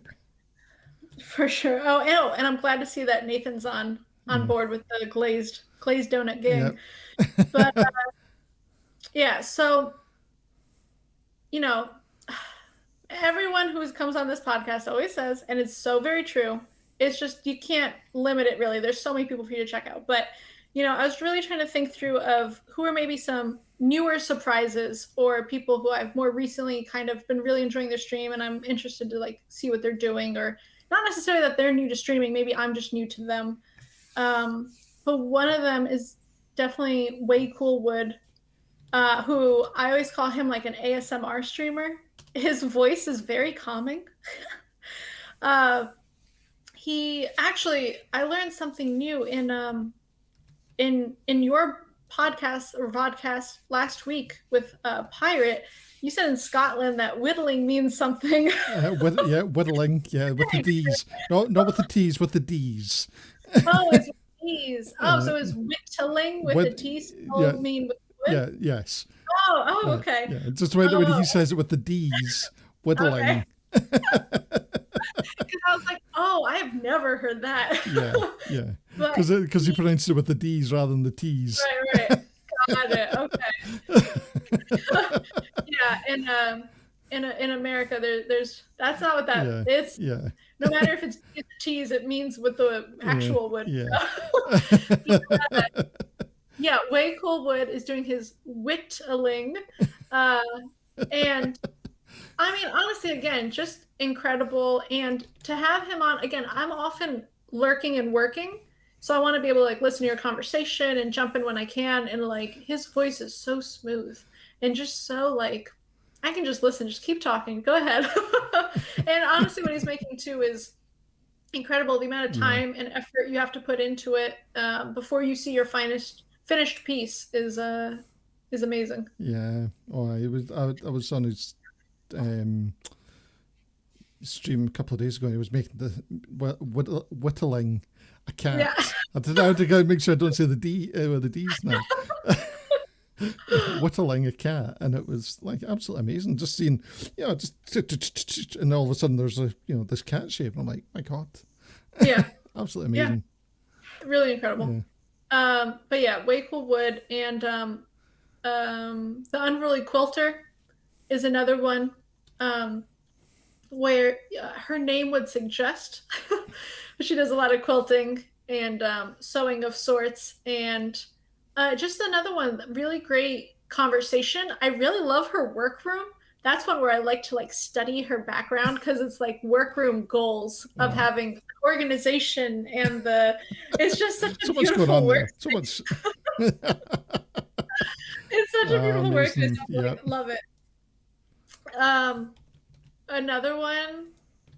Actually, now this one isn't so recent, but just I love him, and I want to maybe expose him. That's not the right wording, but show him off more to the makers and crafters community. Is B Cops. He's probably. I feel like I met him a long time ago. I feel like now on Twitch, and he just came in as being a real nice, supportive person, very positive, and I like to a lot of times ask when I don't recognize somebody in chat, like, do they stream? What are they into? What do they do? And if they do stream, I like to go check them out. And his streams are so chill. Now, he's not a maker crafter. He's a gamer, but again, good voice, good conversation, and such a genuine person. Oh, yeah. And I think that's something on Twitch that really resonates with all of us, right? That's why you keep going back to somebody's, because they seem so genuine, and you can actually be a friend with them or something. And so I really enjoy B Cups. Yeah, he is such a lovely guy. I met him through Kizzy's Facts and Lies. He was on the same show as me. He's such a lovely man. Yeah. And I enjoy Kizzy as well. I mean, there's Scott. See, there's so many. There's so many to go down. So many routes. But I was saying, I guess I was trying to stick to maybe around 4, and then to add in a fourth. Again, not necessarily making and crafting, but Shoe-Eating Bunny, also known as Jeanette. If you've seen her around, people are usually calling her Jeanette. But she streams her rabbits, her bunnies. Her legit rabbits, just running around, Jasper and Arya, and it's just so relaxing. And for me, the time that she is on, I know it's kind of later in the day for her. For me, it's the morning. So it's a nice, easy way to start my day of a work and lurk, where it's it's not really listening to so much, but chatting with her a little bit in chat, and then looking over every so often, see how the bunnies are doing, see where they hop off to. It's just, I don't know, it's so chill. And it's so much fun actually, just watching. Yeah, and actually there's a lot of makers and crafters who hang out in there too. So it's awesome. It's just that lovely place to relax if you're just wanting. It's another one of these animal streams that just works as kind of a a nice little place you hang out. You watch the bunnies being bunnies. Yeah. There's a bit of chat going on. It's really perfect for a work and lurk situation where maybe it's I can't be listening to everything that's going on. I can only kind of interject here or there, but I can at least keep up to date of what are the bunnies doing. I can look over, but I can't always necessarily hear everything that's happening. So that's nice. Exactly. Aye. Oh, amazing. Thank you so much for all those recommendations. These are, if you're not following any of these people, please go give them a follow, because it's always nice to go and check out some new people. Always amazing people to go and find. A new thing that I want to try on this stream as well. It's a thing that 29 does on hers that I've taken an inspiration from. Is if you are a streamer, put some of your emotes in the chat. So I love this. I love this idea that you've came up with. If you're a streamer, so this actually kind of came around because another streamer, Melody's Treasures, once mentioned to somebody, they had just thrown something out if you drop an emote, I can click that to follow. Yeah. And I was like, oh, like I didn't even realize that they have like updated it where if you click on the emote, it actually shows you the person's, it like drags you back to their channel, and or not channel, but you can follow them straight from there. And then it gets to the point where, we do have a lot of streamers in chat. So I'll always just be like, guys, if you are a streamer, drop your emotes so everyone else can find you. If you're not affiliate yet or you just don't have emotes yet, let me know. I'll shout you out. Yep. But it's become this also a fun way to just hype up and see if, somebody got a new emote. Like, oh, that's so awesome. And look through emotes a little bit. It's it's a fantastic idea because I've started doing that in my own streams as well now this past week as well. It's also just everyone should do it. It's selfishly easier for the streamer as well than to shout out like 20 people at once. It's so much simpler. And it saves, it sometimes saves just having to go, mods, can you shout out this person, this person? Because sometimes you miss someone or, there's somebody new in the chat that does stream that you don't know streams. Right. And it's like, oh, this person streams. Perfect. Yeah. Someone new to follow, So, absolutely amazing. So, anyone that's posted in there, if you've not got emotes yet, let us know and we'll shout you out as well. So let me know if you've not got emotes yet. If you're new and just starting out, let me know, and we will definitely give you a shout out because we want everyone to get known. Because we want everyone. So this is all part of the Makers podcast, Vodcast. Even I still call it a podcast. We had a Vodcast. It's about finding new people, and it's not just about the guests. It's about everybody. Dan on Water, thank you very much for those bits. Thank you so much. So, drop some notes for you. There we go. And with those emotes, like it's so funny to then see like Seskimo's rage emote and whatnot. And like we obviously, Seskimo, we all know Sasaki. QCat, you mentioned, is she on next week, right? QCat is going to be the guest for next week. Yes, she is. Very exciting. And then T with his 3D printing, and then Nathan, who is I only recently started checking out Nathan's streams, and I'm having such a blast. I think he's doing a great job and variety streamer, but a lot of fun. Yeah, it's going to be it's so much fun. Just finding some new folk. There's people like Nathan that that I didn't know it streamed until I posted his emotes in your channel. I'm like, oh, there's somebody new. Right. Let's go and find it. Let's go give him a follow and see what he's up to. It's great. I don't know what to say. Exactly. I love finding new people. Although that's the thing, finding all the new people, because in the end, follows are free.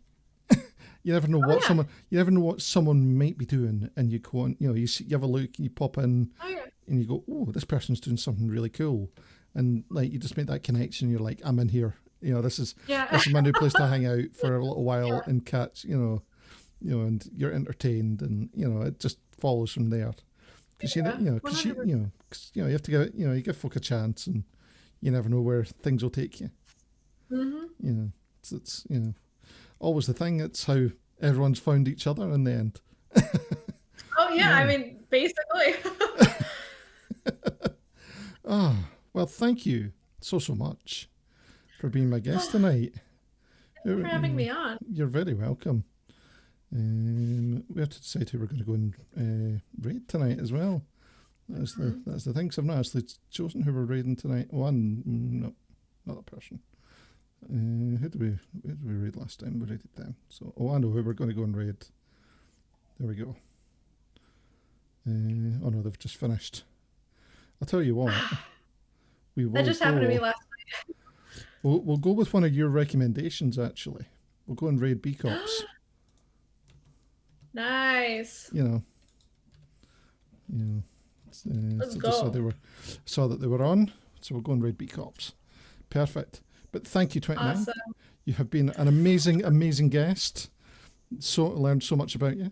Hope everyone has enjoyed you being on, because I definitely have. If you're not already following Twenty9, link has just popped up, so go give her a follow, because you will not be disappointed, for she is the queen of the pew pew, as I've now crowned you. Well, as the king of the pew pew, I very much appreciate that, and thank you so much for having me on. You're very, very welcome. So let's start up this raid. There we go. As I say, next week we'll have QCat on. And on Monday, my Monday morning stream, guys, I'm actually going to be talking all about OBS as well. So if you are interested in some, OBS primer, I'm going to be doing some of that. Just so if interested in getting an idea how OBS works, we're going to kind of figure that one out with you. That's a great idea. I've been hearing so many people talking recently about OBS for Streamlabs versus all the different options. So that's awesome. So, it's definitely something that people have been asking for. So I'm like, yeah, let's just do it. Since I'm in the spare room, I can't do as much crafty stuff. Let's talk about some OBS. Nice. Right, let's hit this one. And thank you, everybody. We are going to go and raid B-Cops. There's the raid message. Have yourselves a great time. And we're going to go in 3, in 2, in 1. Let's raid.